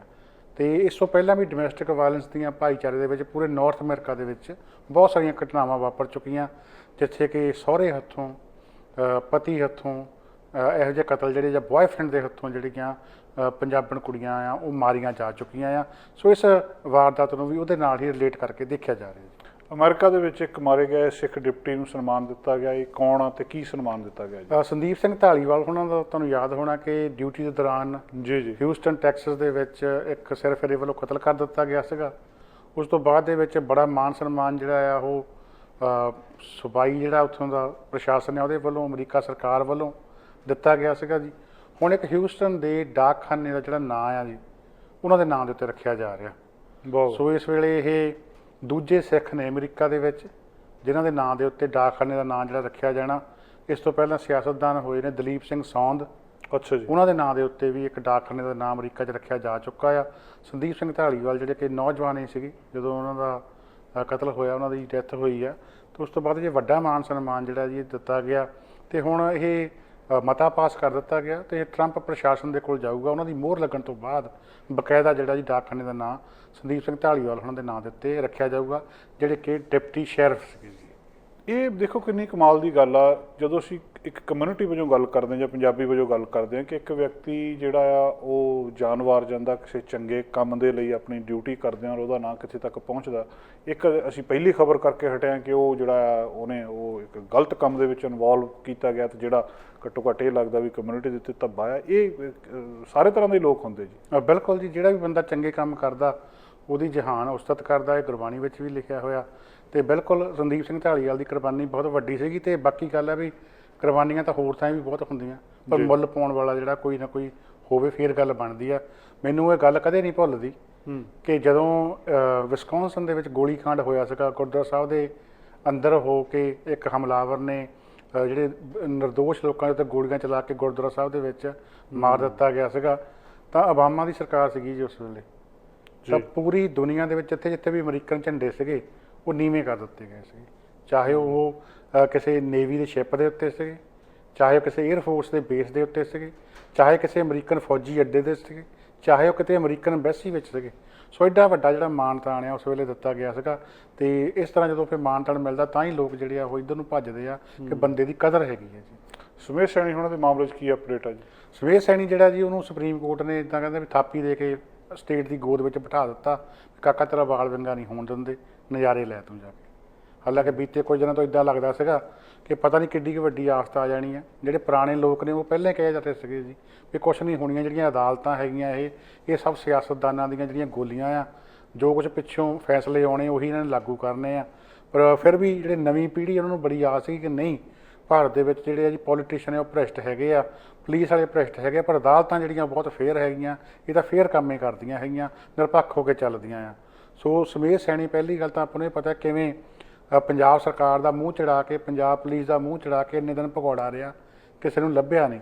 ਉਸ ਤੋਂ ਬਾਅਦ ਜਾ ਕੇ ਸੁਪਰੀਮ ਕੋਰਟ ਦੇ ਵਿੱਚ ਅਰਜ਼ੀ ਲਾਈ, ਉੱਥੇ ਵੀਡੀਓ ਕਾਨਫਰੰਸਿੰਗ ਦੇ ਰਾਹੀਂ ਪੇਸ਼ੀ ਹੋਈ ਤੇ ਉੱਥੇ ਜਿਹੜੇ ਜਸਟਿਸ ਸੀਗੇ 3 ਉਹਨਾਂ ਦੇ ਬੈਂਚ ਨੇ ਜੀ, ਜਸਟਿਸ ਸ਼ਾਹ, ਜਸਟਿਸ ਭੂਸ਼ਣ ਤੇ ਇੱਕ ਜਸਟਿਸ ਸੀਗੇ, ਮੇਰਾ ਨਾਮ ਭੁੱਲ ਗਿਆ ਉਹਨਾਂ ਦਾ, ਤੇ ਉਹਨਾਂ ਤਿੰਨਾਂ ਨੇ ਜੀ ਫੈਸਲਾ ਦੇ ਦਿੱਤਾ ਕਿ ਜਿਹੜੇ ਸੁਮੇਸ਼ ਸੈਣੀ ਆ ਇਹਨੂੰ ਗ੍ਰਿਫਤਾਰ ਕਰਨ ਦੀ ਕੋਈ ਲੋੜ ਨਹੀਂ ਹੈਗੀ, ਇਹਨਾਂ ਨੂੰ ਜ਼ਮਾਨਤ ਦਿੱਤੀ ਜਾਂਦੀ ਆ ਤੇ ਅਗਾਂਹ ਜਿਹੜਾ ਕੇਸ ਹੈ ਉਹ ਚੱਲਦਾ ਰਹੂਗਾ। ਜਸਟਿਸ ਭੂਸ਼ਣ ਨੇ ਤਾਂ ਇੱਥੋਂ ਤੱਕ ਕਹਿ ਦਿੱਤਾ ਵੀ ਤੁਹਾਨੂੰ ਕਾਹਲੀ ਕਾਹਦੀ ਪਈ ਜਾਵੇ ਉਹਨੂੰ ਗ੍ਰਿਫਤਾਰ ਕਰਨ ਦੀ। ਸੋ ਇਹ ਇੱਕ ਬਹੁਤ ਵੱਡੀ ਗੱਲ ਹੈਗੀ ਆ ਜੀ ਕਿ 29 ਸਾਲ ਪਹਿਲਾਂ ਹੋ ਗਏ। 29 ਸਾਲ ਪਹਿਲਾਂ ਬਲਵੰਤ ਸਿੰਘ ਮੁਲਤਾਨੀ ਦਾ ਇਹ ਬੇਤਹਾਸ਼ਾ ਤਸ਼ੱਦਦ ਕਰਕੇ ਅਣਮਨੁੱਖੀ ਤਰੀਕੇ ਕਤਲ ਕਰਦਾ। ਉਸ ਤੋਂ ਬਾਅਦ 29 ਸਾਲ ਕਾਬੂ ਨਹੀਂ ਆਉਂਦਾ। 29 ਸਾਲ ਪਰਿਵਾਰ ਨੇ ਕਿਵੇਂ ਲੰਘਾਏ ਹੋਣਗੇ, ਕਿਵੇਂ ਲੜਾਈ ਲੜੀ ਹੋਊਗੀ, ਉਹਨਾਂ ਸਾਰੀਆਂ ਗੱਲਾਂ ਨੂੰ ਦਰਕਿਨਾਰ ਕਰਕੇ ਤਾਂ ਜਸਟਿਸ ਭੂਸ਼ਣ ਇਹ ਪੁੱਛ ਰਹੇ ਆ ਕਿ ਤੁਹਾਨੂੰ ਕਾਹਲੀ ਕਾਹਦੀ ਆ। ਇੱਕ ਪਾਸੇ ਤਾਂ ਕਹਿ ਰਹੇ ਕਿ ਭਾਰਤੀ ਅਦਾਲਤਾਂ ਦੇ ਵਿੱਚ ਹੀ ਕੇਸ ਨਿਬੜਦੇ ਨਹੀਂ ਹੈਗੇ, ਲੰਮੇ ਤੋਂ ਲੰਮੇ ਹੋਈ ਜਾ ਰਹੇ ਆ, ਤੇ ਜੇ ਦੂਏ ਪਾਸੇ 29 ਸਾਲ ਬਾਅਦ ਵੀ ਕੋਈ ਕੇਸ ਜਿਹੜਾ ਆ ਉਹ ਕਿਸੇ ਪਾਸੇ ਬੰਨੇ ਕੰਨੇ ਲੱਗਣ ਲੱਗਦਾ ਤਾਂ ਕਹਿੰਦੇ ਵੀ ਕਾਹਲੀ ਕਾਹਦੀ ਹੈ ਜੀ। ਸੋ ਇਹ ਮੈਨੂੰ ਲੱਗਦਾ ਉਹਨਾਂ ਲੋਕਾਂ ਦੀਆਂ ਅੱਖਾਂ ਤੋਂ ਅੱਜ ਪਰਦਾ ਫਿਰ ਚੱਕਿਆ ਜਾਊਗਾ ਜਿਨ੍ਹਾਂ ਨੂੰ ਇਹ ਯਕੀਨ ਸੀਗਾ ਵੀ ਨਹੀਂ ਭਾਰਤੀ ਅਦਾਲਤਾਂ ਤਾਂ ਨਿਰਪੱਖ ਹੈਗੀਆਂ ਆ, ਫਿਰ ਫੈਸਲਾ ਜਿਹੜਾ ਕਰਨਗੀਆਂ। ਬਾਕੀ ਬਹੁਤਿਆਂ ਲੋਕਾਂ ਨੂੰ ਪਹਿਲਾਂ ਹੀ ਪਤਾ ਆ, ਉਹਨਾਂ ਦਾ ਯਕੀਨ ਅੱਜ ਭਾਰਤੀ ਅਦਾਲਤਾਂ ਵਿੱਚ ਹੋਰ ਵੱਧ ਗਿਆ ਆ ਵੀ ਇਹ ਕਦੀ ਵੀ ਇਨਸਾਫ ਨਹੀਂ ਦੇ ਸਕਦੀਆਂ। ਆਲਵੇਜ਼ ਇਹ ਦੋਸ਼ੀਆਂ ਨੂੰ ਬਚਾਉਣਗੀਆਂ, ਚਾਹੇ ਦੋਸ਼ੀ ਸੱਜਣ ਕੁਮਾਰ ਹੋਣੀ, ਕਮਲਨਾਥ ਹੋਣੀ ਹੋਣ, ਤੇ ਚਾਹੇ ਕੋਈ ਗੋਧਰਾ ਕਾਂਡ ਦਾ ਦੋਸ਼ੀ ਹੋਵੇ, ਉਹਨਾਂ ਨੂੰ ਹਮੇਸ਼ਾ ਬਚਾਉਣਗੀਆਂ ਜੀ। ਹੁਣ ਭਵਿੱਖ 'ਚ ਕੀ ਬਣੂਗਾ ਜੀ ਇਸ ਕੇਸ ਦਾ? ਜਿਹੜੀ ਉਹ ਵਕੀਲ ਆ ਬੜੇ ਮਸ਼ਹੂਰ ਜਿਹੜੇ ਇਹਨਾਂ ਦੇ ਉਲਟ ਕੇਸ ਲੜ ਰਹੇ ਆ ਮੁਲਤਾਨੀ, ਉਹਨਾਂ ਦੇ ਹੱਕ ਦੇ ਵਿੱਚ ਉਹ ਜਾਰੀ ਰਹੂਗਾ ਜੀ? ਇਹਨਾਂ ਦਾ ਕੇਸ ਜਿਹੜਾ ਹੈ ਜੀ ਉਹ ਸਰਕਾਰੀ ਪੱਖ ਲੜ ਰਿਹਾ, ਪੰਜਾਬ ਸਰਕਾਰ ਜਿਹੜੀ ਆ ਉਹ ਲੜ ਰਹੀ ਆ। ਕੇਸ ਕਈ ਆ ਸਮੇਤ ਸੈਣੀ ਦੇ ਉੱਤੇ, ਹਾਲੇ ਤਾਂ ਮੋਸਟਲੀ ਇੰਟਰਵਿਊ ਕਾਫੀ ਆਉਂਦੀ ਹੁੰਦੀ ਜਿਹੜੀ ਵਕੀਲ ਇਹਨਾਂ ਦੇ ਦੋ ਕੇਸ ਜਿਹੜੇ ਆ ਜੀ ਉਹ ਆ ਰਹੇ ਆ ਮੂਹਰੇ। ਅੱਛਾ, ਇੱਕ ਤਾਂ ਜਿਹੜਾ ਇਹੀ ਮੁਲਤਾਨੀ ਕੇਸ ਹੈਗਾ, ਦੂਜਾ ਜਿਹੜੇ ਨੇ ਆਪਣੇ ਰਿਸ਼ਤੇਦਾਰ ਸੈਣੀ ਮੋਟਰਸ ਵਾਲੇ ਮਾਰੇ ਆ ਉਹ ਮੁਕੱਦਮਾ ਵੀ ਹਜੇ ਚੱਲਣਾ ਆ ਜੀ। ਜਿਹੜੀ ਸ਼ਖਸ ਦੀ ਤੁਸੀਂ ਗੱਲ ਕਰ ਰਹੇ ਆ ਪ੍ਰਦੀਪ ਵਿਰਕ ਦੀ, ਜੀ ਪ੍ਰਦੀਪ, ਉਹ ਸਾਬਕਾ ਡੀਜੀਪੀ SS ਵਿਰਕ, ਸਰਬਦੀਪ ਸਿੰਘ ਵਿਰਕ, ਉਹਨਾਂ ਦਾ ਲੜਕਾ ਆ ਜੀ। ਜਦੋਂ ਸਮੇਤ ਸੈਣੀ ਨੇ ਉਸ ਵੇਲੇ ਬਾਦਲਾਂ ਦੀ ਸਰਕਾਰ ਵੇਲੇ ਉਸਦੇ ਪਿਤਾ ਨੂੰ ਜ਼ਲੀਲ ਕੀਤਾ, ਉੱਥੋਂ ਦਿੱਲੀ ਦੇ ਵਿੱਚ ਗੱਡੀ ਦੇ ਵਿੱਚ ਬਿਠਾ ਕੇ ਲਿਆ ਜਿਪਸੀ ਦੇ ਵਿੱਚ, ਦੱਸਦੇ ਆ ਵੀ ਧੱਕਾ ਮੁੱਕੀ ਵੀ ਕੀਤੀ ਆ। ਉਸ ਦਿਨ ਤੋਂ ਨੌਜਵਾਨ ਜਿਹੜਾ ਜੀ ਉਹ IPS ਦੀ ਨੌਕਰੀ ਛੱਡ ਕੇ ਵਕਾਲਤ ਜੁਆਇਨ ਕਰ ਗਿਆ। ਉਹਦਾ ਕੋਈ ਨਿੱਜੀ ਹਿੱਤ ਵੀ ਹੈ ਇਸ ਗੱਲ ਦੇ ਵਿੱਚ ਕਿ ਮੈਂ ਆਪਣੇ ਪਿਓ ਦੀ ਕੀਤੀ ਬੇਇੱਜ਼ਤੀ ਦਾ ਬਦਲਾ ਲੈਣਾ। ਸੋ ਬਹੁਤ ਉਹਨਾਂ ਦੇ ਪਿੱਛੇ ਵੀ ਇੱਕ ਹੋਰ ਟੀਮ ਹੈਗੀ ਹੈ ਜਿਹਦੇ ਬਾਰੇ ਅਜੇ ਮੈਂ ਜ਼ਿਕਰ ਨਹੀਂ ਕਰਨਾ ਚਾਹੂੰਗਾ, ਤੇ ਉਹ ਲੱਗੇ ਹੋਏ ਆ ਵੀ ਕਿਸੇ ਤਰੀਕੇ ਨੂੰ ਕਾਨੂੰਨੀ ਜਿਹੜਾ ਆ ਪੇਚੇ ਵਿੱਚ ਫਸਾਇਆ ਜਾਵੇ, ਤੇ ਉਹ ਲੱਗੇ ਰਹਿਣਗੇ ਜੀ। ਆਉਣ ਦੇ ਵਾਲੇ ਦਿਨਾਂ ਵਿੱਚ ਹੋਰ ਵੀ ਕੇਸ ਜਿਹੜੇ ਆ ਆਉਣਗੇ, ਪਰ ਜਦੋਂ ਗੱਲ ਹੈ ਕਿ ਜ਼ਮਾਨਤਾਂ ਮਿਲੀ ਜਾਂਦੀਆਂ ਅਦਾਲਤਾਂ ਵੱਲੋਂ ਤਾਂ ਉਹ ਜਿਹੜੀਆਂ ਕੀਤੀਆਂ ਕਾਰਵਾਈਆਂ ਛੋਟੀਆਂ ਹੋ ਜਾਂਦੀਆਂ ਜੀ। ਪਰ ਫਿਰ ਵੀ ਸਰਕਾਰੀ ਧਿਰ ਵੀ, ਪ੍ਰਦੀਪ ਵਿਰਕ ਹੋਣੀ ਤੇ ਜਥੇਬੰਦੀਆਂ ਵੀ ਤੇ ਪਰਿਵਾਰ ਵਾਲੇ ਵੀ ਠੋਕ ਵਜਾ ਕੇ ਲੱਗੇ ਹੋਏ ਆ। ਮਾਤਾ ਅਮਰ ਕੌਰ ਤਾਂ 2017 ਦੇ ਵਿੱਚ 24 ਸਾਲ ਕੇਸ ਭੁਗਤਣ ਤੋਂ ਬਾਅਦ ਜਿਹੜਾ ਸੈਣੀ ਮੋਟਰਸ ਵਾਲਾ ਕੇਸ ਸੀਗਾ ਚੜ੍ਹਾਈ ਕਰ ਗਈ, CBI ਅਦਾਲਤ ਦੇ ਕੋਲੇ ਕੇਸ ਚਲੇ ਗਿਆ। ਇਸ ਕੇਸ ਨੂੰ ਲੜਦਿਆਂ ਤੇ ਹੋਰ ਪਤਾ ਨਹੀਂ ਕਿੰਨੇ ਜਿਹੜੇ ਆ ਚਲੇ ਜਾਣਗੇ, ਪਰ ਅਦਾਲਤਾਂ ਜਿਹੜੀਆਂ ਆ ਸਮੇਤ ਸੈਣੀ ਨੂੰ ਬਚਾ ਰਹੀਆਂ ਆ, ਤੇ ਜਿਹੜੇ ਕੇਸ ਲੜਨ ਵਾਲੇ ਆ ਜੋ ਲੜੀ ਜਾ ਰਹੇ ਕਦੀ ਤਾਂ ਜਾ ਕੇ ਡਿੱਕੇ ਆਏਗਾ ਜੀ। ਜਿਹੜਾ ਇੱਕ ਪੰਜਾਬ ਦੇ ਵਿੱਚ ਖੇਤੀ ਆਰਡੀਨੈਂਸ ਦਾ ਮੁੱਦਾ ਆ ਉਹ ਇਸ ਵੇਲੇ ਬਹੁਤ ਚਰਚਾ ਦੇ ਵਿੱਚ, ਕਿਤੇ ਧਰਨੇ ਮੁਜ਼ਾਹਰੇ ਹੋ ਰਹੇ ਆ। ਕੈਪਟਨ ਸਾਹਿਬ ਕਹਿ ਰਹੇ ਕਿ ਇਹ ਅਕਾਲੀ ਹੱਕ 'ਚ ਨਹੀਂ, ਅਕਾਲੀ ਕਹਿ ਰਹੇ ਅਸੀਂ ਹੱਕ 'ਚ ਹੈਗੇ ਆ, ਜਾਂ ਕੈਪਟਨ ਸਾਹਿਬ ਨਹੀਂ ਇਹਦੇ ਹੱਕ ਦੇ ਵਿੱਚ। ਸ਼੍ਰੋਮਣੀ ਅਕਾਲੀ ਦਾ ਹੁਣ ਕੀ ਸਟੈਂਡ ਆ ਇਹਦੇ ਉੱਤੇ ਜੀ? ਸ਼੍ਰੋਮਣੀ ਅਕਾਲੀ ਦਲ ਬੜਾ ਕਸੂਤਾ ਫਸ ਗਿਆ ਜੀ ਇਸ ਮੁੱਦੇ ਦੇ ਵਿੱਚ ਸੀਗਾ, ਤੇ ਅੱਜ ਕੁਛ ਜਿਹੜੀ ਰਾਹਤ ਮਿਲੀ ਆ। ਉਹਦੇ ਵਿੱਚ ਇਹ ਗੱਲ ਹੋਈ ਹੈ ਕਿ ਜਿਹੜਾ ਅਕਾਲੀ ਦਲ ਆ, ਜਿਵੇਂ ਮੈਂ ਪਹਿਲਾਂ ਵੀ ਕਹਿੰਦਾ ਵੀ ਇਹ ਕਿਸਾਨਾਂ ਦੀ ਪਾਰਟੀ ਆ। ਕਿਸਾਨ ਜਿਹੜੀ ਪੇਂਡੂ ਵੋਟ ਆ ਉਹ ਅਕਾਲੀ ਦਲ ਨੂੰ ਪੈਂਦੀ ਆ, ਕਿਸਾਨੀ ਜਿਹੜੀ ਆ ਉਹ ਅਕਾਲੀ ਦਲ ਦੀ ਰੀੜ੍ਹ ਦੀ ਹੱਡੀ ਆ। ਪਰ ਜਦੋਂ ਇਹ ਖੇਤੀ ਆਰਡੀਨੈਂਸ ਆਇਆ, ਜਾਂ ਤਾਂ ਇਹਨਾਂ ਨੇ ਪੜ੍ਹੇ ਨਹੀਂ ਸੀਗੇ ਅਕਾਲੀ ਦਲ ਨੇ, ਤੇ ਜਾਂ ਫਿਰ ਅੰਨ੍ਹੇਵਾਹੀ ਜਿੱਦਾਂ ਕਹਿ ਲਓ ਹੁੰਦਾ ਵੀ ਸਮਰਥਨ ਕਰਨ ਵਾਲੀ ਗੱਲ ਹੁੰਦੀ ਆ ਵੀ ਜੋ ਭਾਈਵਾਲਾਂ ਨੇ ਕਹਿਤਾ ਮਗਰ ਜਿੰਦਾਬਾਦ ਕਹਿ ਦੇਣੀ ਆ। ਖੁਦ ਵੱਡੇ ਬਾਦਲ ਨੇ, ਛੋਟੇ ਬਾਦਲ ਨੇ ਬਿਆਨ ਦਿੱਤੇ ਜਿਹੜੇ ਅਖਬਾਰਾਂ ਵਿੱਚ ਛਪੇ ਕਿ ਅਸੀਂ ਇਸ ਖੇਤੀ ਆਰਡੀਨੈਂਸ ਦੀ ਸਪੋਰਟ ਕਰਦੇ ਹਾਂ। ਪਰ ਜਦੋਂ ਫਿਰ ਉਹਦਾ ਬਾਅਦ 'ਚ ਪੋਸਟਮਾਰਟਮ ਕੀਤਾ ਗਿਆ ਕਿਸਾਨ ਜਥੇਬੰਦੀਆਂ ਵੱਲੋਂ, ਵਕੀਲਾਂ ਵੱਲੋਂ, ਪੱਤਰਕਾਰਾਂ ਵੱਲੋਂ, ਉਹਦੇ ਵਿੱਚ ਜਿਹੜੀਆਂ ਸਾਰੀਆਂ ਮੱਦਾਂ ਸੀਗੀਆਂ ਮੋਸਟਲੀ ਜਿਹੜੀਆਂ ਕਿਸਾਨ ਵਿਰੋਧੀ ਸੀਗੀਆਂ, ਤੇ ਇਹੋ ਜਿਹੀਆਂ ਮੱਦਾਂ ਸੀਗੀਆਂ ਜਿਨ੍ਹਾਂ ਦੇ ਨਾਲ ਕਿਸਾਨਾਂ ਦੇ ਹੱਥੋਂ ਪਾਵਰ ਲੈ ਕੇ ਕਾਰਪੋਰੇਸ਼ਨਾਂ ਦੇ ਹੱਥਾਂ ਵਿੱਚ ਚਲੀ ਜਾਣੀ ਸੀਗੀ। ਤੇ ਕਿਸਾਨਾਂ ਕੋਲ ਦੋ ਕਈ ਆਪਸ਼ਨਾਂ ਬਚਦੀਆਂ ਸੀਗੀਆਂ ਵੀ ਜਾਂ ਤਾਂ ਫਿਰ ਉਹ ਆਪਣੀ ਜ਼ਮੀਨ ਵੇਚ ਦੇਣ, ਤੇ ਜਾਂ ਫਿਰ ਹੈਗਾ ਆ ਕਿ ਉਹ ਜਿਹੜਾ ਕਰਜ਼ਾ ਹੈ ਇੰਨਾ ਵਧਿਆ ਹੋਇਆ ਉਹ ਮੋਹਣ, ਤੇ ਤੀਜੀ ਇੱਕ ਆਪਸ਼ਨ ਸੀਗੀ ਕਿ ਡੱਬਾ ਲੈ ਕੇ ਉਹਨਾਂ ਦੀ ਮਜ਼ਦੂਰੀ ਕਰਨ ਜਿਹੜੀਆਂ ਕਾਰਪੋਰੇਸ਼ਨਾਂ ਹੋਣੀਆਂ ਜੀ। ਇਹ ਵੈਸੇ ਹੈ ਕੀ ਮੋਟੀ ਜੀ ਗੱਲ ਆ ਜੀ? ਸਭ ਤੋਂ ਵੱਡੀ ਗੱਲਾਂ ਤਾਂ ਇਹਦੇ ਵਿੱਚ ਬਹੁਤ ਨੇ ਜੀ। ਜ਼ਮੀਨ ਐਕਵਾਇਰ ਦੀ ਕਰਨ ਦੀ ਗੱਲ ਹੈਗੀ ਆ, ਜ਼ਮੀਨ ਜਿਹੜੀ ਇੱਕ ਦੂਏ ਸੂਬੇ ਵਿੱਚ ਲੈਣ ਦੀਆਂ ਵਿੱਚ ਮੱਦਾਂ ਹੈਗੀਆਂ। ਸਭ ਤੋਂ ਵੱਡੀ ਗੱਲ ਜਿਹੜੀ ਸੰਖੇਪ ਵਿੱਚ ਦੱਸ ਸਕਦਾ ਉਹ ਹੈਗੀ MSP। ਹਰੇਕ ਫਸਲ ਜਿਹੜੀ ਆ ਉਹਦੇ ਵਿੱਚ ਸਰਕਾਰ ਜਿਹੜੀ ਆ ਉਹਦਾ ਭਾਅ ਮਿੱਥਦੀ ਹੈ ਇੱਕ ਵੀ, ਜਿਵੇਂ ਕਿ ਜਿਹੜੀਆਂ ਸੌਣੀ ਦੀਆਂ ਫਸਲਾਂ ਆ, ਹਾੜੀ ਦੀਆਂ ਫਸਲਾਂ ਆ, ਐਤਕੀ ਇਹਦਾ ਜਿਹੜਾ ਘੱਟੋ ਘੱਟ ਸਮਰਥਨ ਮੁੱਲ ਹੈ ਜੀ ਉਹ ਆਹ ਹੋਊਗਾ। ਫੋਰ ਐਗਜ਼ਾਮਪਲ ਕਣਕ ਦਾ ਜਿਹੜਾ ਸਮਰਥਨ ਮੁੱਲ ਹੈ ਜੀ ਮੰਨ ਲਓ ਵੀ 1800 ਰੁਪਏ ਪ੍ਰਤੀ ਕੁਇੰਟਲ ਆ, ਵੀ ਮੰਡੀ ਦੇ ਵਿੱਚ ਇਦੋਂ ਘੱਟ ਭਾਅ ਦੇ ਉੱਤੇ ਨਹੀਂ ਵਿਕ ਸਕਦੀ, ਵੱਧ ਦੇ ਵਿਕ ਸਕਦੀ। ਬਿਲਕੁਲ ਠੀਕ ਹੈ। ਉਹ ਕਹਿੰਦੇ ਵੀ MSP ਜਿਹੜੀ ਆ ਘੱਟੋ ਘੱਟ ਸਮਰਥਨ ਮੁੱਲ ਆ ਖਤਮ ਕਰ ਦੇਣਾ। ਉਹਦੇ ਨਾਲ ਡਰ ਕੀ ਸੀਗਾ ਕਿ ਜਦੋਂ ਮੰਡੀ ਵਿੱਚ ਫਸਲ ਆਊਗੀ ਤੇ ਜਦੋਂ ਕੋਈ ਘੱਟੋ ਘੱਟ ਸਮਰਥਨ ਮੁੱਲ ਹੀ ਹੈ ਨਹੀਂ, ਕਿਸੇ ਨੇ ਖਰੀਦਣੀ ਨਹੀਂ। ਸਬਜ਼ੀਆਂ ਵਾਂਗੂ, ਆਲੂਆਂ ਵਾਂਗੂ ਵੀ 800 ਨੂੰ ਦੇਣੀਆਂ ਦੇ ਜਾ, ਤੇ ਕਿਸਾਨ ਕੋਲ ਇੰਨੀ ਸਮਰੱਥਾ ਨਹੀਂ ਹੁੰਦੀ ਵੀ ਸਟੋਰ ਕਰ ਸਕੇ। ਉਹਨਾਂ ਦਾ ਪਹਿਲਾਂ ਹੀ ਕਰਜ਼ੇ ਚੱਕੇ ਹੁੰਦੇ ਆ, ਨਾ ਭੰਡਾਰਨ ਦੀ ਉਹਦੇ ਕੋਲ ਥਾਂ ਹੁੰਦੀ ਆ। ਉਸ ਤੋਂ ਬਾਅਦ ਕੀ ਹੋਊਗਾ ਜਦੋਂ ਕਿਸਾਨ ਵੇਚ ਗਿਆ ਤੇ ਉਸ ਤੋਂ ਬਾਅਦ ਵਿੱਚ ਕਹਿਣਗੇ ਵੀ ਹੁਣ ਤੂੰ 2500 ਨੂੰ ਲੈਣੀ ਆ, ਕਿਹਨਾਂ ਨੂੰ, ਚਾਹੇ ਉਹ ਰਿਕਸ਼ੇ ਵਾਲਾ ਆ, ਕੋਈ ਰੇਹੜੀ ਵਾਲਾ ਆ, ਕੋਈ ਦੁਕਾਨਦਾਰ ਆ, ਕੋਈ ਆਮ ਸ਼ਹਿਰੀ ਆ, ਕੋਈ ਕਲਰਕ ਆ, ਕੋਈ ਪ੍ਰੋਫੈਸਰ ਆ, ਆਪਣੀ ਮਰਜ਼ੀ ਦੇ ਭਾਅ ਦੇ ਨਾਲ ਵੇਚਣਗੇ। ਸੋ ਕੱਲਾ ਕਿਸਾਨ ਨਹੀਂ, ਸਾਰੇ ਲੋਕ ਛੋਟੇ ਜਿਹੜੇ ਆ ਰਗੜੇ ਜਾਣੇ ਸੀਗੇ, ਪਰ ਹਜੇ ਸਮਝ ਕੱਲੀ ਕਿਸਾਨੀ ਨੂੰ ਆਈ ਆ, ਤੇ ਇਸ ਕਰਕੇ ਜਿਹੜੇ ਆ ਉਹ ਧਰਨੇ ਆ ਉਹ ਲਾਏ ਜਾ ਰਹੇ ਆ। ਤੇ ਹੁਣ ਕੀ ਹੋਇਆ ਕਿ ਸੁਖਬੀਰ ਬਾਦਲ ਹੋਣਾ ਨੇ ਇਹਦੇ ਸਮਝ ਨਹੀਂ ਸੀ ਆ ਰਹੀ ਵੀ ਅਕਾਲੀ ਦਲ ਕੀ ਸਟੈਂਡ ਲਊਗਾ। ਕੱਲ੍ਹ ਜਿਹੜੀ ਗੱਲਬਾਤ ਹੋਈ ਆ ਵੀ ਦੋਨੇ ਜਾਣੇ, ਨਾ ਸੁਖਬੀਰ ਬਾਦਲ ਹੋਣੀ ਤੇ ਨਾ ਹੀ ਹਰਸਿਮਰਤ ਬਾਦਲ ਹੋਣੀ, ਇੱਕ ਵਜ਼ਾਰਤ ਦੇ ਵਿੱਚ ਵਜ਼ੀਰ ਨੇ ਹਰਸਿਮਰਤ ਕੌਰ ਬਾਦਲ ਹੋਣੀ, ਸੁਖਬੀਰ ਸਿੰਘ ਬਾਦਲ ਹੋਣੀ MP ਨੇ ਭਾਈਵਾਲਾਂ ਦੇ ਨਾਲ, ਦੋਨੇ ਲੋਕ ਸਭਾ ਦੇ ਵਿੱਚੋਂ ਗੈਰ ਹਾਜ਼ਰ ਰਹੇ। ਅੱਜ ਸੁਖਬੀਰ ਬਾਦਲ ਹੋਣੀ ਪਹੁੰਚੇ ਆ ਤਾਂ ਉੱਥੇ ਉਹਨਾਂ ਨੇ ਕਿਸਾਨੀ ਦੇ ਹੱਕ 'ਚ ਸਟੈਂਡ ਲਿਆ, ਇਸ ਆਰਡੀਨੈਂਸ ਦੇ ਉਲਟ ਖੁੱਲ੍ਹ ਕੇ ਜਿਹੜੇ ਆ ਜੀ ਉਹ ਬੋਲੇ ਆ। ਸੋ ਇੱਕ ਤਰ੍ਹਾਂ ਦੇ ਨਾਲ ਇਹ ਕਹਿ ਸਕਦੇ ਕਿ ਉਹ ਭਾਈਵਾਲਾਂ ਦੇ ਉਲਟ ਬੋਲੇ ਆ। ਤੇ ਉਹ ਬੋਲਣ ਦੇ ਪਿੱਛੇ ਐਵੇਂ ਨਹੀਂ, ਉਹਨਾਂ ਨੇ ਪਹਿਲੇ ਕੋਰ ਕਮੇਟੀ ਦੀ ਮੀਟਿੰਗ ਸੱਦੀ ਹੈ ਚੰਡੀਗੜ੍ਹ ਅਕਾਲੀ ਦਲ ਦੀ। ਉਹਦੇ ਵਿੱਚ ਇਹ ਫੈਸਲਾ ਹੋਇਆ ਕਿ ਹੁਣ ਸਮਾਂ ਉਹ ਆ ਗਿਆ ਵੀ ਜਾਂ ਤਾਂ ਆਪਾਂ ਆਪਣੀ ਰੀੜ੍ਹ ਦੀ ਹੱਡੀ ਬਚਾ ਲਈਏ ਤੇ ਜਾਂ ਆਪਾਂ ਸਿਰ ਦਾ ਤਾਜ ਬਚਾ ਲਈਏ। ਮਤਲਬ ਕਿ ਜਾਂ ਤਾਂ ਆਪਾਂ ਆਪਣੀ ਵੋਟ ਬੈਂਕ ਕਿਸਾਨੀ ਬਚਾ ਲਈਏ ਤੇ ਜਾਂ ਫਿਰ ਆਪਾਂ ਹੁਣ ਬੀਬਾ ਜੀ ਦੀ ਵਜ਼ੀਰੀ ਬਚਾ ਲਈਏ। ਤੇ ਉੱਥੇ ਫਿਰ ਇਹ ਫੈਸਲਾ ਦੱਸਿਆ ਜਾਂਦਾ ਹੋਇਆ ਵੀ ਵਜ਼ੀਰੀ ਜਾਂਦੀ ਹੈ ਤਾਂ ਜਾਵੇ, ਵੀ ਆਪਣੀ ਜਿੱਥੇ ਹੋਂਦ ਖਤਮ ਹੋ ਗਈ ਆਪਾਂ ਕਿਸੇ ਪਾਸੇ ਦੀ ਨਹੀਂ ਹੈਗੇ, ਤੇ ਹੋਂਦੇ ਨਾ ਹੋਈ ਤਾਂ ਵਜ਼ੀਰੀ ਕਾਹਦੇ ਸਿਰ ਤੇ ਗਾਂਹ ਨੂੰ ਮਿਲਣੀ ਆ। ਇਸ ਕਰਕੇ ਵਜ਼ੀਰੀ ਜਾਂਦੀ ਆ ਤਾਂ ਜਾਵੇ, ਠੋਕ ਕੇ ਸਟੈਂਡ ਲਵੋ। ਸੋ ਸੁਖਬੀਰ ਬਾਦਲ ਹੁਣੀ ਖੁੱਲ੍ਹ ਕੇ ਜੰਮੂ ਕਸ਼ਮੀਰ ਦੇ ਵਿੱਚ ਪੰਜਾਬੀ ਵਾਲੇ ਮਸਲੇ ਦੇ ਉੱਤੇ ਵੀ ਉਲਟ ਬੋਲੇ ਆ ਭਾਜਪਾ ਸਰਕਾਰ ਦੇ, ਤੇ ਜਿਹੜੀ ਇਹ ਨੀਤੀ ਹੈਗੀ ਖੇਤੀ ਆਰਡੀਨੈਂਸ ਦਾ ਬਿੱਲ ਹੈਗਾ ਇਹਦੇ ਉਲਟ ਵੀ ਬੋਲੇ ਆ ਵੀ ਆਪਾਂ ਇਸ ਗੱਲ ਨਾਲ ਸਹਿਮਤ ਨਹੀਂ, ਸਾਡੇ ਨਾਲ ਇਹ ਮਸਲਾ ਵਿਚਾਰਿਆ ਨਹੀਂ ਗਿਆ, ਸਾਨੂੰ ਵਿੱਚ ਬਿਠਾਇਆ ਨਹੀਂ ਗਿਆ, ਸਾਨੂੰ ਪੁੱਛਿਆ ਨਹੀਂ ਗਿਆ। ਤੇ ਹੁਣ ਕੱਲ੍ਹ ਨੂੰ ਲੱਗਦਾ ਕਿ ਹਰਸਿਮਰਤ ਕੌਰ ਬਾਦਲ ਵੀ ਇਸੇ ਹੀ ਟੋਨ ਦੇ ਵਿੱਚ, ਇਸੇ ਹੀ ਸੁਰ ਦੇ ਵਿੱਚ ਗੱਲ ਕਰਨਗੇ, ਭਾਜਪਾ ਦੇ ਆਰਡੀਨੈਂਸ ਦੇ ਉਲਟ ਵੋਟ ਪਾਉਣਗੇ, ਭੁਗਤਣਗੇ। ਤੇ ਉਸ ਤੋਂ ਬਾਅਦ ਕੀ ਹੈ ਕਿ ਜਦੋਂ ਭਾਈਵਾਲਾਂ ਦੇ ਵਿੱਚ ਇਹੋ ਜਿਹੀ ਦਰਾਰ ਆ ਜਾਏ ਤਾਂ ਹੁਣ ਇਹ ਕਿਆ ਸਰਾਈਆਂ ਲਾਈਆਂ ਜਾ ਰਹੀਆਂ ਕਿ ਕੱਲ੍ਹ ਹੀ ਭਾਜਪਾ ਗੱਠਜੋੜ ਜਿਹੜਾ ਟੁੱਟਣ ਦੇ ਕਿਨਾਰੇ ਆ। ਤੇ ਬਹੁਤ ਸਾਰੇ ਜਿਹੜੇ ਅਕਾਲੀ ਦਲ ਦੇ ਕਾਰਕੁਨ ਨੇ, ਸਮਰਥਕ ਨੇ, ਉਹ ਵੀ ਇਹੀ ਚਾਹੁੰਦੇ ਆ ਕਿ ਜੇ ਪੰਜਾਬ ਦੇ ਵਿੱਚ ਬਚਣਾ ਆ ਤਾਂ ਆਪਾਂ ਨੂੰ ਭਾਜਪਾ ਦੇ ਥੱਲੇ ਲੱਗ ਕੇ ਨਹੀਂ ਚੱਲਣਾ ਚਾਹੀਦਾ, ਆਪਣੀ ਜਿਹੜੀ ਸੁਤੰਤਰ ਹੋਂਦ ਆ ਉਹ ਰੱਖਣੀ ਚਾਹੀਦੀ ਆ। ਅਨਲੈਸ ਕੋਈ ਤੀਜੀ ਜਿਹੜੀ ਆ ਕੋਈ ਵਿੱਚੋਂ ਰਾਹ ਕੱਢ ਲੈਣ ਕਿ ਭਾਜਪਾ ਕਵੇ ਵੀ ਚਲੋ ਕੋਈ ਗੱਲ ਨਹੀਂ, ਵੀ ਜੇ ਤੁਸੀਂ ਬੋਲ ਲਿਆ ਤਾਂ ਬੋਲ ਲਿਆ, ਉਲਟ ਬਿੱਲ ਤਾਂ ਪਾਸ ਹੋ ਹੀ ਗਿਆ, ਫਿਰ ਕਿਹੜਾ ਹੋਇਆ ਨਹੀਂ, ਹੋ ਜਾਣਾ ਉਹ। ਤੇ ਵੀ ਉਧਰ ਅਕਾਲੀ ਦਲ ਵਾਲੇ ਵੀ ਕਹਿਣ ਵੀ ਚਲੋ ਸਾਡੀ ਵੀ ਜਿਹੜੀ ਆ ਸਾਖ ਬਚ ਗਈ, ਅਸੀਂ ਉਲਟ ਬੋਲ ਲਏ, ਅਸੀਂ ਵੱਧ ਕੀ ਕਰ ਸਕਦੇ ਸੀਗੇ, ਬੋਲ ਹੀ ਸਕਦੇ ਸੀਗੇ। ਹੁਣ ਇਹ ਗੱਲਾਂ ਜਿਹੜੀਆਂ ਦੇਖਣ ਵਾਲੀਆਂ ਹੋਣੀਆਂ, ਸ਼ਾਇਦ ਕੋਈ ਬਚਾਅ ਵਾਲਾ ਰਸਤਾ ਵੀ ਕੱਢ ਲਿਆ ਜਾਵੇ, ਪਰ ਜ਼ਿਆਦਾ ਚਾਂਸਸ ਇਹੀ ਲੱਗਦੇ ਆ ਕਿ ਹੋ ਸਕਦਾ ਕਿ ਤੋੜ ਵਿਚੋੜਾ ਹੋ ਜਾਵੇ। ਕਾਂਗਰਸ ਵੀ ਖਿਲਾਫ ਆ ਇਸ ਬਿੱਲ ਦੇ, ਜਿੱਦਾਂ ਸੁਣਨ ਚ ਆ ਰਿਹਾ ਵੀ ਕਿਸਾਨਾਂ ਦੇ ਹੱਕ 'ਚ ਆ, ਅਕਾਲੀ ਵੀ ਕਿਸਾਨਾਂ ਦੇ ਹੱਕ 'ਚ ਆ, ਆਮ ਆਦਮੀ ਭਗਵੰਤ ਮਾਨ ਕਿਸਾਨਾਂ ਦੇ ਹੈ ਹੀ ਹੱਕ 'ਚ। ਇਹ ਕਿਸਾਨ ਕਿਹਦੇ ਖਿਲਾਫ ਧਰਨੇ ਦੇਈ ਜਾਂਦੇ ਜੀ? ਕਿਸਾਨ ਜਿਹੜੇ ਇਹਨਾਂ ਦੀਆਂ ਦੋਗਲੀਆਂ ਨੀਤੀਆਂ ਦੇ ਖਿਲਾਫ ਧਰਨੇ ਦੇ ਰਹੇ ਜੀ। ਜੇ ਇੰਨੇ ਸੱਚੇ ਸੁੱਚੇ ਹੋਣ ਸਾਰੇ ਤਾਂ ਫਿਰ ਕਿਸਾਨ ਮੂਰਖ ਨਹੀਂ ਹੈਗੇ ਵੀ ਉਹ ਕਦੀ ਬਾਦਲ ਦਾ ਘਰ ਘੇਰਦੇ ਆ ਤੇ ਕਦੀ ਹੁਣ ਪਟਿਆਲੇ ਜਾ ਕੇ ਕੈਪਟਨ ਅਮਰਿੰਦਰ ਦਾ ਘਰ ਘੇਰਦੇ ਆ। ਜਿਹੜੇ ਖਪਤਕਾਰੀ ਮਾਮਲਿਆਂ ਬਾਰੇ ਕੇਂਦਰੀ ਮੰਤਰੀ ਉਹਨਾਂ ਨੇ ਸੰਸਦ ਦੇ ਵਿੱਚ ਇਹ ਗੱਲ ਠੋਕ ਵਜਾ ਕੇ ਕਹਿਤੀ ਵੀ ਕੈਪਟਨ ਅਮਰਿੰਦਰ ਸਿੰਘ ਜੀ ਤੁਸੀਂ ਡਰਾਮੇ ਕਰ ਰਹੇ ਆ, ਵੀ ਤੁਹਾਨੂੰ ਪਤਾ ਨਹੀਂ ਇਸ ਗੱਲ ਦਾ, ਖੇਤੀ ਆਰਡੀਨੈਂਸ ਦਾ ਤੁਸੀਂ ਵਿਰੋਧ ਕਰ ਰਹੇ ਆ। ਤੁਸੀਂ ਤਾਂ ਉਸ ਹਾਈ ਪਾਵਰ ਕਮੇਟੀ ਦੇ ਵਿੱਚ ਸ਼ਾਮਲ ਸੀਗੇ ਜਿੱਥੇ ਆਰਡੀਨੈਂਸ ਬਣਿਆ, ਤੁਸੀਂ ਉਦੋਂ ਨਹੀਂ ਸੀ ਪੜ੍ਹਿਆ। ਉਹ ਕਹਿੰਦੇ ਅਸੀਂ ਨਹੀਂ ਸੀ, ਉਹ ਹੁਣ ਕਹਿੰਦੇ ਆ ਨਾ ਇਹ ਗੱਲ, ਪਰ ਜਿਹੜਾ ਬੰਦਾ ਲੋਕ ਸਭਾ ਦੇ ਵਿੱਚ ਇਹ ਗੱਲ ਠੋਕ ਕੇ ਕਹਿ ਰਿਹਾ, ਫਿਰ ਕਰਨ ਉੱਤੇ ਮਾਣਹਾਨੀ ਦਾ ਮੁਕੱਦਮਾ ਵੀ ਤੂੰ ਮੇਰਾ ਅਕਸ ਵਿਗਾੜ ਰਿਹਾ ਗੱਲ ਕਹਿ ਕੇ, ਕਦੀ ਨਹੀਂ ਕਰਨਗੇ। ਠੀਕ ਹੈ, ਅਗਲੇ ਨੇ ਸਿੱਧੇ ਦੋਸ਼ ਲਾ ਦਿੱਤੇ। ਉਹ ਤਾਂ ਜਿਹੜੀ ਗੱਲ ਹੈਗੀ ਆ, ਕੋਈ ਹਾਈ ਪਾਵਰ ਕਮੇਟੀ ਬਣੀ ਆ ਜਿਹੜੀ, ਉਹ 'ਚ 5 ਸੂਬੇ ਸ਼ਾਮਲ ਕੀਤੇ ਗਏ ਆ। ਇਹ ਕਿਹੜਾ ਕੋਈ ਲੁਕੀ ਛਿਪੀ ਕੋਈ ਗੁਪਤ ਮੀਟਿੰਗ ਹੋਈ ਆ? ਅਕਸਰ ਉਹਦਾ ਕੋਈ ਮੀਟਿੰਗ ਦੇ ਮਿੰਟਸ ਹੋਣਗੇ, ਉਹਦਾ ਕੋਈ ਵੇਰਵਾ ਹੋਊਗਾ ਤਾਂ ਲੱਭ ਜਾਣਾ ਝੱਟ। ਉਹ ਲੁਕਿਆ ਥੋੜੀ ਰਹਿਣਾ, RTA ਰਾਹੀਂ ਬਾਹਰ ਆ ਜਾਊਗਾ। ਇੱਕ ਜਣਾ ਝੂਠ ਬੋਲਦਾ ਆ, ਪਰ ਜ਼ਿਆਦਾ ਚਾਂਸਸ ਇਹ ਆ ਕਿ ਕੈਪਟਨ ਅਮਰਿੰਦਰ ਸਿੰਘ ਹੁਣੀ ਗਲਤ ਹੈ ਇੱਥੇ। ਜ਼ਰੂਰ ਇਹਨਾਂ ਨੂੰ ਪਤਾ ਸੀਗਾ। ਇਹ ਕੀ ਹੈ ਕਿ ਬਹੁਤੇ ਮਸਲਿਆਂ ਨੂੰ ਸੀਰੀਅਸਲੀ ਨਹੀਂ ਲੈਂਦੇ। ਪੰਜਾਬ ਦੇ ਲੀਡਰਾਂ ਦੀ ਇਹ ਫਿਤਰਤ ਆ ਕਿ ਨਾ ਇਹਨਾਂ ਨੇ ਪਾਣੀਆਂ ਦਾ ਮਸਲਾ, ਨਾ ਅਮਨ ਕਾਨੂੰਨ ਦਾ ਮਸਲਾ, ਨਾ ਬੇਰੁਜ਼ਗਾਰੀ ਦਾ ਮਸਲਾ ਕਦੀ ਸੀਰੀਅਸਲੀ ਲਿਆ ਹੀ ਨਹੀਂ। ਇਸੇ ਕਰਕੇ ਪੰਜਾਬ ਦੇ ਵਿੱਚ ਅੱਜ ਵੱਡੇ ਪੱਧਰ 'ਤੇ ਪ੍ਰਵਾਸ ਹੋ ਰਿਹਾ ਆ।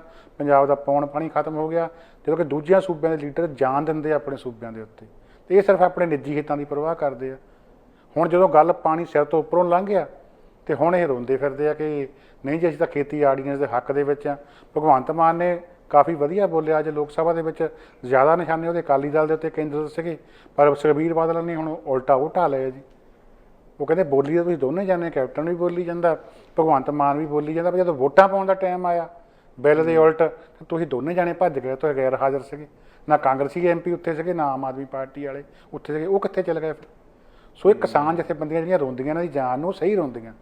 ਇਹ ਗੱਲਾਂ ਹੋਰ ਕਰਦੇ ਆ, ਕੰਮ ਕੁਛ ਹੋਰ ਕਰਦੇ ਆ। ਤੇ ਜੇ ਸਿੱਧੇ ਹੋ ਕੇ ਤੁਰ ਪੈਣਾ ਨਾ ਸਾਰੇ, ਤਾਂ ਪੰਜਾਬ ਦੀ ਇਹ ਹਾਲਤ ਨਾ ਹੋਵੇ ਜਿਹੜੀ ਇਹ ਬਣੀ ਪਈ ਹੈ। ਕੈਪਟਨ ਸਾਹਿਬ ਕਹਿੰਦੇ ਕਿਸੇ ਮਾਮਲੇ 'ਚ ਉਲਝੇ ਪਏ ਹੋ, ਕੀ ਹੈ ਜੀ? ਇਹੀ ਮਾਮਲਾ ਸੀਗਾ ਜੀ। ਉਹ ਜਿਹੜਾ ਕੈਪਟਨ ਸਾਹਿਬ ਜਿਹੜੇ ਕਿ ਝੂਠ ਬੋਲਣ ਦੇ ਮਾਮਲੇ 'ਚ ਫਸੇ ਹੋਏ ਆ, ਕਹਿ ਰਹੇ ਆ ਇਹ ਕਿ ਮੈਂ ਤਾਂ ਜੀ ਖੇਤੀ ਆਰਡੀਨੈਂਸ ਦੇ ਹੱਕ ਦੇ ਵਿੱਚ ਆ, ਸੌਰੀ ਵਿਰੋਧ ਦੇ ਵਿੱਚ ਆ, ਮੈਂ ਡਟ ਕੇ ਵਿਰੋਧ ਕੀਤਾ ਆ। ਪਰ ਭਾਜਪਾ ਦੇ ਕੇਂਦਰੀ ਮੰਤਰੀ ਕਹਿੰਦੇ ਵੀ ਗੱਲ ਝੂਠ ਆ, ਆਰਡੀਨੈਂਸ ਬਣਾਉਣ ਵੇਲੇ ਇਹ ਵਿੱਚ ਸ਼ਾਮਲ ਸੀਗੇ, ਹੁਣ ਆਪਣੀ ਜਾਨ ਬਚਾਉਣ ਦੇ ਲਈ ਲੋਕਾਂ ਤੋਂ ਇਦਾਂ ਕਹਿ ਰਹੇ ਆ ਜੀ। ਹੁਣ ਤੁਸੀਂ ਦੇਖੋ ਆਉਣ ਵਾਲੇ ਦਿਨਾਂ 'ਚ ਖਲਾਰਾ ਜਿਹੜਾ ਸਾਹਮਣੇ ਆ ਜਾਣਾ ਵੀ ਕੌਣ ਸ਼ਾਮਲ ਸੀਗਾ ਕੌਣ ਨਹੀਂ, ਇਹ ਗੱਲਾਂ ਲੁਕੀਆਂ ਤਾਂ ਰਹਿਣਗੀਆਂ ਹੈ ਨਹੀਂ, ਜ਼ਰੂਰ ਸਾਹਮਣੇ ਆਉਣਗੀਆਂ। ਇਹ ਸਾਰੀਆਂ ਪਾਰਟੀਆਂ ਮੰਨ ਲਓ ਕਹਿੰਦੀਆਂ ਕਿ ਅਸੀਂ ਕਿਸਾਨਾਂ ਦੇ ਹੱਕ 'ਚ ਆ, ਤੁਹਾਡੇ ਕਹਿਣ ਅਨੁਸਾਰ ਇਹ ਸਾਰੇ ਦੋਗਲੀਆਂ ਨੀਤੀਆਂ ਤੇ ਚੱਲਦੇ ਆ। ਕਿਸਾਨ ਯੂਨੀਅਨ ਜਿਹੜੀਆਂ ਉਹ ਵੀ 20-25 ਉਹ ਆ, ਇੱਕ ਕੋਈ ਆ, ਇੱਕ ਕੋਈ ਆ, ਇੱਕ ਕੋਈ ਆ, ਸਹੀ ਕੌਣ ਆ ਫਿਰ? ਸਹੀ ਤਾਂ ਉਹ ਆ ਜੀ ਜਿਹੜਾ ਪੀੜਤ ਹੋ ਰਿਹਾ। ਗੱਲ ਕੀ ਹੈ ਕਿ ਜਦੋਂ ਤੁਹਾਡੀ ਲੀਡਰਸ਼ਿਪ ਦੀ ਗੱਲ ਆ, ਲੀਡਰਸ਼ਿਪ ਕੀ ਹੁੰਦੀ ਆ? ਸਾਡੇ ਕੋਲ ਪੰਜਾਬ ਦੇ ਕੋਲ ਸਿਆਸਤਦਾਨ ਬਹੁਤ ਆ, ਲੀਡਰ ਹੈ ਨਹੀਂਗੇ। ਲੀਡਰ ਉਹ ਹੁੰਦਾ ਜਿਹੜਾ ਮੋਹਰੇ ਚੱਲੇ, ਲੀਡ ਕਰੇ, ਹੈ ਨਾ। ਅਤੇ ਸਿਆਸਤਦਾਨ ਉਹ ਹੁੰਦਾ ਜਿਹੜਾ ਵੀ ਸਿਆਸਤ ਖੇਲੇ। ਚਾਹੇ ਕਿਸਾਨ ਜਥੇਬੰਦੀਆਂ ਦੇ ਆਗੂ ਆ, ਉਹ ਕਿਸੇ ਨਾ ਕਿਸੇ ਪਾਰਟੀ ਨਾਲ ਜੁੜੇ ਹੋ ਆ, ਉਹਨਾਂ ਦੇ ਆਪਣੇ ਹਿੱਤ ਆ ਕਿਤੇ ਨਾ ਕਿਤੇ। ਲੱਖੋਵਾਲ ਹੋਣੀ ਗੱਲੇ ਹੀ ਬਾਦਲਾਂ ਦੇ ਪੱਖੀ ਕਰਨੀ ਆ, ਹੋਰ ਯੂਨੀਅਨ ਉਹਨਾਂ ਨੇ ਕਾਂਗਰਸ ਦੇ ਪੱਖੀ ਗੱਲ ਕਰਨੀ ਆ। ਮਤਲਬ ਕੀ ਆ ਕਿ ਉਹਨਾਂ ਦਾ ਆਪੋ ਆਪਣਾ ਇੱਕ ਏਜੰਡਾ ਆ। ਉਹ ਏਜੰਡਾ ਇਹ ਨਹੀਂ ਹੈਗਾ ਵੀ ਕਿਸਾਨ ਸੇਵ ਕਰਨਾ ਆ, ਕਿਤੇ ਨਾ ਕਿਤੇ ਆਪਣੀ ਜਿਹੜੀ ਖੱਲ ਬਚਾਉਣੀ ਜਾਂ ਆਪਣੇ ਆਪ ਨੂੰ ਕੁਛ ਲੈ ਕੇ ਬਹਿ ਜਾਣਾ, ਉਹ ਗੱਲ ਹੈਗੀ ਆ। ਚਾਹੇ ਉਹ ਪਾਰਟੀਆਂ ਆ, ਚਾਹੇ ਕਿਸਾਨ ਜਥੇਬੰਦੀਆਂ ਆ। ਜਦੋਂ ਇਹ ਸਹੀ ਹੋ ਗਏ, ਇਹ ਸਹੀ ਰੂਪ ਦੇ ਵਿੱਚ ਲੀਡਰ ਬਣ ਗਏ ਵੀ ਹਾਂ ਸੂਬੇ ਦੇ ਹੱਕਾਂ ਦੀ ਖਾਤਰ ਤਾਂ ਅਸੀਂ ਮਰ ਜਾਵਾਂਗੇ, ਫਿਰ ਸਾਰਾ ਕੁਛ ਮਸਲਾ ਹੱਲ ਹੋ ਜਾਣਾ ਆ। ਜਿਹੜੀ ਪੀੜਤ ਤੇ ਰਿਹਾ ਉਹ ਤਾਂ ਕੋਈ ਜਾਣੀ ਕਿ ਸਹੀ ਵਾਲੀ ਵਾਰਸ ਨਹੀਂ ਬਣ ਰਿਹਾ, ਉਹਨੂੰ ਸਬਜ਼ ਬਾਗ ਦਿਖਾਏ ਜਾ ਰਹੇ ਆ, ਉਹਨੂੰ ਯੂਜ਼ ਕੀਤਾ ਜਾ ਰਿਹਾ ਆ। ਚਾਹੇ ਸਾਡੇ ਧਾਰਮਿਕ ਮਾਮਲੇ ਆ, ਚਾਹੇ ਰਾਜਸੀ ਮਾਮਲਿਆਂ ਵਿੱਚ ਆ, ਇਹੀ ਸਥਿਤੀ ਜਿਹੜੀ ਆ ਬਣੀ ਹੋਈ ਆ। ਇਸੇ ਕਰਕੇ ਸਾਡੀ ਖੁਆਰੀ ਹੋ ਰਹੀ ਹੈ ਜੀ। ਅੰਮ੍ਰਿਤਸਰ ਤੋਂ ਜਿਹੜੀ ਖਬਰ ਆ ਰਹੀ ਹੈ ਕਿ ਉੱਥੇ ਕਾਫੀ ਲੜਾਈ ਹੋਈ ਆ, ਸ਼੍ਰੋਮਣੀ ਕਮੇਟੀ ਦੀ ਟਾਸਕ ਫੋਰਸ ਜਾਂ ਜਿਹੜੇ ਉੱਥੇ ਧਰਨਾ ਦੇ ਰਹੀ ਸੰਗਤ ਸੀਗੀ, ਇਹ ਕੀ ਮਾਮਲਾ ਜੀ? ਮਾਮਲਾ ਜੀ ਉਹ ਲਾਪਤਾ ਸਰੂਪਾਂ ਦਾ ਹੀ ਆ ਜੀ। ਜਿਹੜੀ ਸੰਗਤ ਸੀਗੀ ਉਹ ਸ਼ਾਂਤਮਈ ਪ੍ਰਦਰਸ਼ਨ ਕਰ ਰਹੀ ਸੀਗੀ। ਉਹ ਕਹਿੰਦੀ ਅਸੀਂ ਤੁਹਾਨੂੰ ਇਹ ਨਹੀਂ ਪੁੱਛਦੇ ਵੀ ਤੁਸੀਂ ਸ਼੍ਰੋਮਣੀ ਕਮੇਟੀ ਦੇ ਵਿੱਚ ਜਿਹੜਾ ਫੰਡਿੰਗ ਆਉਂਦੀ ਉਹਦਾ ਕਰਦੇ ਕੀ ਆ, ਜਿਹੜਾ ਸੋਨਾ ਚਾਂਦੀ ਚੜ੍ਹਦਾ ਉਹ ਕਿੱਥੇ ਜਾਂਦਾ, ਤੁਸੀਂ ਖਰਚਾ ਕਿੰਨਾ ਕਰਦੇ ਆ, ਤੁਹਾਡੀਆਂ ਤਨਖਾਹਾਂ ਕਿੰਨੀਆਂ ਆ, ਤੁਸੀਂ ਕੀ ਦਿੰਦੇ ਆ, ਕੀ ਲੈਂਦੇ ਆ। ਅਸੀਂ ਤਾਂ ਸਿਰਫ ਇੰਨਾ ਪੁੱਛ ਰਹੇ ਹਾਂ ਵੀ ਜਿਹੜੇ 328 ਲਾਪਤਾ ਸਰੂਪ ਆ ਉਹਨਾਂ ਬਾਰੇ ਇੰਨਾ ਤਾਂ ਦੱਸ ਦਿਓ ਵੀ ਉਹ ਲਾਪਤਾ ਹੋਏ ਕਿੱਥੇ ਆ, ਉਹ ਤੁਸੀਂ ਵੇਚ ਦਿੱਤੇ ਆ, ਉਹ ਕਿਸੇ ਗੈਰ ਸਿੱਖ ਜਿਹੜੀ ਕੋਈ ਜਥੇਬੰਦੀ ਆ ਉਹਨੂੰ ਵਿਗਾੜਨ ਲਈ ਦੇ ਦਿੱਤੇ ਆ। ਸਾਨੂੰ ਘੱਟੋ ਘੱਟ ਦੱਸ ਤਾਂ ਦਿਓ। ਇਸ ਗੱਲ ਤੋਂ ਖਿਝਿਆ ਨੇ ਕੀ ਕੀਤਾ ਜੀ ਸ਼੍ਰੋਮਣੀ ਕਮੇਟੀ ਨੇ, ਹਾਲਾਂਕਿ ਸ਼ਾਂਤਮਈ ਸੀਗੇ। ਉਹ ਸੀਗੇ ਕੌਣ ਜੀ ਧਰਨਾ ਦੇਣ ਵਾਲੇ? ਉਹ ਸਤਿਕਾਰ ਕਮੇਟੀਆਂ ਤੇ ਕੁਝ ਸਿੱਖ ਜਥੇਬੰਦੀਆਂ ਦੇ ਜਿਹੜੇ ਆ ਜੀ ਉਹ ਕਾਰਕੁਨ ਸੀਗੇ। ਇਹ ਨਹੀਂ ਕੋਈ ਵੀ ਬਹੁਤ ਕੁ ਵੱਡੀ ਇੱਕ ਜਥੇਬੰਦੀ ਸੀ, ਆਮ ਸਿੱਖ ਜਿਹਨਾਂ ਨੂੰ ਆਪਾਂ ਕਹਿ ਸਕਦੇ ਹਾਂ। ਛੋਟੀਆਂ ਛੋਟੀਆਂ ਜਥੇਬੰਦੀਆਂ ਪਿੰਡਾਂ ਸ਼ਹਿਰਾਂ ਵਿੱਚ ਬਣੀਆਂ, ਉਹਨਾਂ ਨਾਲ ਸੰਬੰਧਿਤ ਲੋਕ ਸੀਗੇ ਜੀ। ਅਤੇ ਉਹ ਆ ਕੇ ਬੈਠੇ ਆ ਅੱਡ ਅੱਡ ਜਿਹੜੀਆਂ ਥਾਵਾਂ ਆ ਉਹਨਾਂ ਦੇ ਉੱਤੇ, ਜਿੱਥੇ ਐਂਟਰੈਂਸ ਪੁਆਇੰਟ ਸੀਗੇ, ਦਾਖਲਾ ਵਾਲੇ ਘਰ ਸੀਗੇ, ਉੱਥੇ ਟੀਨ ਦੀਆਂ ਜਿਹੜੀਆਂ ਹੁੰਦੀਆਂ ਜੀ ਆਪਾਂ ਅੱਗੇ ਛੱਤਾਂ ਦੇ ਕੇ ਪਾ ਲੈਂਦੇ ਹੁੰਦੇ ਸੀਗੇ ਟਾਇਲ, ਜਿਹੜੀਆਂ ਚਾਦਰਾਂ ਜਿਹੜੀਆਂ ਉਹ ਲਾ ਕੇ ਜਿਹੜੇ ਆ ਦਰਵਾਜ਼ੇ ਬੰਦ ਕਰ ਦਿੱਤੇ, ਜਿਵੇਂ ਕਿ ਕਿਸੇ ਵੇਲੇ ਗੁਰੂ 9ਵੇਂ ਪਾਤਸ਼ਾਹ ਨੂੰ ਨਹੀਂ ਇੱਥੇ ਵੜਨ ਦਿੱਤਾ ਗਿਆ ਦਰਬਾਰ ਸਾਹਿਬ ਸਮੂਹ ਦੇ ਵਿੱਚ, ਜਾਂ ਉਸ ਤੋਂ ਬਾਅਦ 84 ਵੇਲੇ ਜਿਹੜੇ ਹਾਲਾਤ ਇਹੋ ਜਿਹੇ ਹੋਏ ਸੀਗੇ। ਜਿਹੜੀ ਸ਼੍ਰੋਮਣੀ ਕਮੇਟੀ ਟਾਸਕ ਫੋਰਸ ਹੈ ਉਹਦਾ ਕੰਮ ਕੀ ਹੈ ਜੀ? ਸ਼੍ਰੋਮਣੀ ਕਮੇਟੀ ਟਾਸਕ ਫੋਰਸ ਦਾ ਕੰਮ ਆ ਵੀ ਉੱਥੇ ਅਮਨ ਕਾਨੂੰਨ ਕਾਇਮ ਕਰਕੇ ਰੱਖਣਾ, ਉਸ ਗਲਿਆਰੇ ਦੇ ਵਿੱਚ ਜੇ ਕੋਈ ਗਲਤ ਹਰਕਤ ਕਰਦਾ ਆ ਉਹਨੂੰ ਰੋਕਣਾ। ਪਰ ਇਹਨਾਂ ਨੇ ਕੀ ਕੀਤਾ, ਸ਼ਾਂਤਮਈ ਪ੍ਰਦਰਸ਼ਨ ਕਰ ਰਹੇ ਜਿਹੜੇ ਲੋਕ ਆ ਉਹਨਾਂ ਦੇ ਡਾਂਗਾਂ ਭਰਾਈਆਂ। ਅਤੇ ਅੱਗੇ ਵੀ ਬਹੁਤ ਵਾਰੀ ਗੱਲ ਬਾਹਰ ਆ ਚੁੱਕੀ ਆ ਕਿ ਇਹਦੇ ਵਿੱਚ ਗੁੰਡੇ ਭਰਤੀ ਕੀਤੇ ਹੋਏ ਆ, ਅੱਡ ਸਿਆਸਤਦਾਨਾਂ ਨੇ ਆਪਣੇ ਹਿੱਤ ਪੂਰਨ ਦੇ ਵਾਸਤੇ ਆਪਣੀਆਂ ਸਿਫਾਰਸ਼ਾਂ ਦੇ ਰਾਹੀਂ ਬੰਦੇ ਜਿਹੜੇ ਲਵਾਏ ਹੋਏ ਆ। ਅਤੇ ਉਹਨਾਂ ਨੂੰ ਧਰਮ ਦਾ, ਉਹਨਾਂ ਨੂੰ ਇਸ ਮਾਮਲੇ ਦਾ ਬਿਲਕੁਲ ਵੀ ਹੈ ਨਹੀਂ। ਉਹਨਾਂ ਤੋਂ ਇਹ ਆ ਵੀ ਫਲਾਣਾ ਬੰਦਾ ਜੇ ਫਲਾਣੇ ਦੇ ਉਲਟ ਜ਼ਿੰਦਾਬਾਦ ਮੁਰਦਾਬਾਦ ਕਰਦਾ ਤਾਂ ਅਸੀਂ ਕੁੱਟਣਾ ਆ ਜੀ ਉਹਨੂੰ। ਸੋ ਜਿਸ ਬੇਰਹਿਮੀ ਦੇ ਨਾਲ ਇੱਕ ਨਿਹੰਗ ਸਿੰਘ ਨੂੰ ਕੁੱਟਿਆ ਗਿਆ, ਉਸ ਤੋਂ ਬਾਅਦ ਕੁਝ ਹੋਰ ਪੱਤਰਕਾਰ ਜਿਹੜੇ ਉਹਨਾਂ ਦੇ ਕੈਮਰੇ ਤੋੜੇ ਗਏ, ਡਾਂਗ ਵਾਹੀ ਗਈ, ਵੀਡੀਓ ਜਿਹੜੀਆਂ ਸਾਰੀਆਂ ਸਾਹਮਣੇ ਹੈਗਾ ਵੀ ਕਿਵੇਂ ਦਾ ਤਰੀਕਾ ਉਹਨਾਂ ਨੇ ਅਪਣਾਇਆ ਸੀਗਾ। ਦੇਖ ਕੇ ਸ਼ਰਮ ਆਉਂਦੀ ਹੈ ਕਿ ਮਹਾਂਤ ਨਰੈਣੂ ਵੀ ਕਹਿੰਦਾ ਹੋਣਾ ਉੱਪਰ ਬੈਠਾ ਵੀ ਆ ਤਾਂ ਮੇਰੇ ਤੋਂ ਵੀ ਲੰਘ ਗਏ। ਸ਼੍ਰੋਮਣੀ ਕਮੇਟੀ ਹੋਂਦ ਵਿੱਚ ਇਸ ਕਰਕੇ ਆਈ ਸੀ ਵੀ ਘਰਧਾਮਾਂ ਦਾ ਕਬਜ਼ਾ ਜਿਹੜਾ ਛਡਾਉਣਾ ਸੀਗਾ, ਮਹੰਤ ਕਾਬਲ ਸੀਗੇ। ਅਤੇ 100 ਸਾਲ ਬਾਅਦ ਹਾਲਤ ਫਿਰ ਉਹੀ ਹੋਈ ਪਈ ਆ ਕਿ ਜਿਨ੍ਹਾਂ ਨੇ ਛਡਾਇਆ ਸੀ ਕਬਜ਼ਾ ਖੁਦ ਮਹੰਤ ਬਣ ਕੇ ਬਹਿ ਗਏ ਆ। ਅਤੇ ਜੇ ਕੋਈ ਸਵਾਲ ਕਰਦਾ ਆ ਮੂਹਰੋਂ ਤਾਂ ਉਹਦੇ ਡਾਂਗ ਵਰਦੀ ਆ, ਉਹਦੇ ਸਿਰ ਪਾੜੇ ਜਾਂਦੇ। ਪਰ ਉਹ ਕਹਿੰਦੇ ਇਹ ਵੀ ਕਿਸੇ ਸਿਆਸੀ ਸ਼ਾਇਦ ਤੇ ਸਾਰਾ ਕੁਝ ਹੋ ਰਿਹਾ ਵੀ ਇਹਨਾਂ ਨੂੰ ਵੀ ਸ੍ਰੀ ਗੁਰੂ ਗ੍ਰੰਥ ਸਾਹਿਬ ਦੇ ਸਰੂਪਾਂ ਦੀ ਚਿੰਤਾ ਨਹੀਂ ਹੈ, ਵੀ ਕੋਈ ਸਿਆਸਤ ਆ ਇਹਦੇ ਪਿੱਛੇ। ਅਤੇ ਫਿਰ ਗੱਲ ਮੂੰਹ ਬੰਦ ਕਰ ਦੇਣ ਉਹਨਾਂ ਦੇ ਜੀ। ਉਹਨਾਂ ਨੂੰ ਜਿਹੜੀ ਜਾਂਚ ਰਿਪੋਰਟ ਆ 1000 ਸਫ਼ੇ ਦੀ, ਉਹਨਾਂ ਦੇ ਮੂੰਹ 'ਤੇ ਮਾਰਨ ਵਿਆਹ ਪੜ੍ਹੋ ਸਾਰੀ 1000 ਸਫ਼ੇ ਦੀ ਰਿਪੋਰਟ ਆ, ਉਹਦੇ 10 ਸਫ਼ੇ ਕੱਲ੍ਹ ਹੀ ਜਾਰੀ ਕੀਤੇ, ਕੱਲ੍ਹ 990 ਲਕੋਏ ਕੱਲ੍ਹ ਹੀ ਆ। ਉਹਨਾਂ ਨੂੰ 10 ਦਿਨ ਲਿਖਤੀ ਰੂਪ ਦੇ ਵਿੱਚ ਵੀ ਆ ਜਿਹੜੇ ਤੁਸੀਂ 328 ਸਰੂਪ ਆ ਉਹ ਆ ਇੱਥੇ ਪਏ ਆ, ਜਾ ਕੇ ਦੇਖ ਲਓ, ਚੈੱਕ ਕਰ ਲਓ। ਲਕੋ ਕਿਹੜੀ ਗੱਲ ਦਾ? ਫਿਰ ਜੇ ਮੈਂ ਤੁਹਾਡੇ ਉੱਤੇ ਕੋਈ ਦੋਸ਼ ਲਾ ਰਿਹਾ ਤੁਸੀਂ ਉਹਦਾ ਜਵਾਬ ਤਾਂ ਕੋਈ ਸਬੂਤ ਸਹਿਤ ਤੇ ਦਓਗੇ। ਤੁਸੀਂ ਕਹੋਗੇ ਵੀ ਗੁਰਪ੍ਰੀਤ ਸਿੰਘ ਜੀ ਆਹ ਗੱਲ ਗਲਤ ਹੈਗੀ ਆ, ਤੁਸੀਂ ਮੇਰੇ 'ਤੇ ਝੂਠਾ ਦੋਸ਼ ਲਾ ਰਹੇ ਆ, ਜਿਹੜੀ ਫਲਾਣੀ ਕਿਤਾਬ ਆ ਉੱਥੇ ਮੇਰੇ ਘਰ ਫਲਾਣੇ ਰੂਮ 'ਚ ਪਈ ਆ, ਤੁਸੀਂ ਜਾ ਕੇ ਦੇਖ ਸਕਦੇ ਆ, ਮੈਂ ਤੁਹਾਨੂੰ ਲਿਆ ਕੇ ਦਿਖਾ ਦਿੰਦਾ ਵੀ ਮੈਂ ਜਾਂ ਫਲਾਣੇ ਨੂੰ ਦਿੱਤੀ ਹੋਈ ਆ, ਤੁਸੀਂ ਉਹਨੂੰ ਫੋਨ ਕਰਕੇ ਪੁੱਛ ਲਓ। ਇਹ ਕੀ ਮਤਲਬ ਹੋਇਆ ਕਿ ਤੁਸੀਂ ਪਹਿਲਾਂ ਤਾਂ ਚੋਰੀ ਤੋਂ ਉੱਪਰੋਂ ਸੀਨਾ ਚੋਰੀ ਕਰ ਰਹੇ ਆ, ਪਹਿਲਾਂ ਤਾਂ ਲੁਕੋ ਦਿੱਤੇ ਜਾਂ ਵੇਚ ਦਿੱਤੇ ਜਾਂ ਕੁਝ ਵੀ ਕੀਤਾ, ਉਸ ਤੋਂ ਬਾਅਦ ਹੁਣ ਸੰਗਤ ਜਵਾਬ ਮੰਗ ਰਹੀ ਆ। ਉਹ ਕੋਈ ਆਮ ਚੀਜ਼ ਨਹੀਂ ਹੈਗੀ ਜਸਕਰਨ ਜੀ, ਉਹ ਕੋਈ ਪੈਸਾ ਧੇਲਾ ਨਹੀਂ ਹੈਗਾ, ਉਹ ਕੋਈ ਜ਼ਮੀਨ ਜਾਇਦਾਦ ਨਹੀਂ ਹੈਗੀ। ਸਿੱਖਾਂ ਦਾ ਹਾਜ਼ਰ ਨਾਜ਼ਰ ਗੁਰੂ, ਗੁਰੂ ਗ੍ਰੰਥ ਸਾਹਿਬ ਦਾ ਸਰੂਪ ਨੇ ਜੀ ਉਹ। ਇਸ ਕਰਕੇ ਇਹਦੇ ਨਾਲ ਇਮੋਸ਼ਨਸ ਜੁੜੇ ਹੋਏ ਆ ਜੀ। ਤੇ ਬਜਾਏ ਇਸ ਗੱਲ ਦੇ ਕਿ ਤੁਸੀਂ ਉਹਦਾ ਸਹੀ ਤਰੀਕੇ ਨਾਲ ਜਵਾਬ ਦਿਓ, ਅਗਲੇ ਦੀ ਤਸੱਲੀ ਕਰਾਓ, ਸੰਤੁਸ਼ਟੀ ਕਰਾਓ, ਉੱਪਰੋਂ ਉਹਨਾਂ ਨੂੰ ਤੁਸੀਂ ਚੋਰੀ ਸੀਨਾ ਚੋਰੀ ਕਰਕੇ ਕੁੱਟ ਮਾਰ ਰਹੇ ਆ। ਇਦੋਂ ਵੱਧ ਮਸੰਦਪੁਣਾ ਫਿਰ ਹੋਰ ਕੀ ਹੋ ਸਕਦਾ ਜੀ। ਬਹੁਤ ਬਹੁਤ ਸ਼ੁਕਰੀਆ ਗੁਰਪ੍ਰੀਤ ਜੀ, ਮਿਹਰਬਾਨੀ। ਸਕਾਂ ਜੀ, ਧੰਨਵਾਦ ਤੁਹਾਡਾ। ਤੇ ਇੱਕ ਵਾਰ ਫਿਰ ਤੁਹਾਨੂੰ ਅਤੇ ਸਾਰੇ ਹੀ ਦਰਸ਼ਕਾਂ ਨੂੰ ਪਿਆਰ ਸਤਿਕਾਰ ਭਰੀ ਸਤਿ ਸ਼੍ਰੀ ਅਕਾਲ ਜੀ। ਸਤਿ ਸ਼੍ਰੀ ਅਕਾਲ ਜੀ ਦੋਸਤੋ, ਇਹਦੇ ਨਾਲ ਅੱਜ ਦਾ ਪ੍ਰੋਗਰਾਮ ਇੱਥੇ ਸਮਾਪਤ ਕਰਦੇ ਹਾਂ। ਕੱਲ ਫਿਰ ਹਾਜ਼ਰ ਹੋਵਾਂਗੇ ਕੁਝ ਨਵੀਆਂ ਗੱਲਾਂ ਬਾਤਾਂ ਤੇ ਉਹਨਾਂ ਤੇ ਗੁਰਪ੍ਰੀਤ ਸਿੰਘ ਦਾ ਤਬਸਰਾ। ਸਤਿ ਸ਼੍ਰੀ ਅਕਾਲ। ਸਾਡਾ ਹਰ ਇੱਕ ਪ੍ਰੋਗਰਾਮ ਵੇਖਣ ਤੇ ਸਾਡੇ ਨਾਲ ਜੁੜਨ ਲਈ ਸਬਸਕ੍ਰਾਈਬ ਕਰੋ ਚੈਨਲ ਪੰਜਾਬੀ ਤੇ ਨੋਟੀਫਿਕੇਸ਼ਨ ਲਈ ਬੈਲ ਆਈਕਨ ਵਾਲੇ ਬਟਨ ਤੇ ਕਲਿੱਕ ਕਰੋ।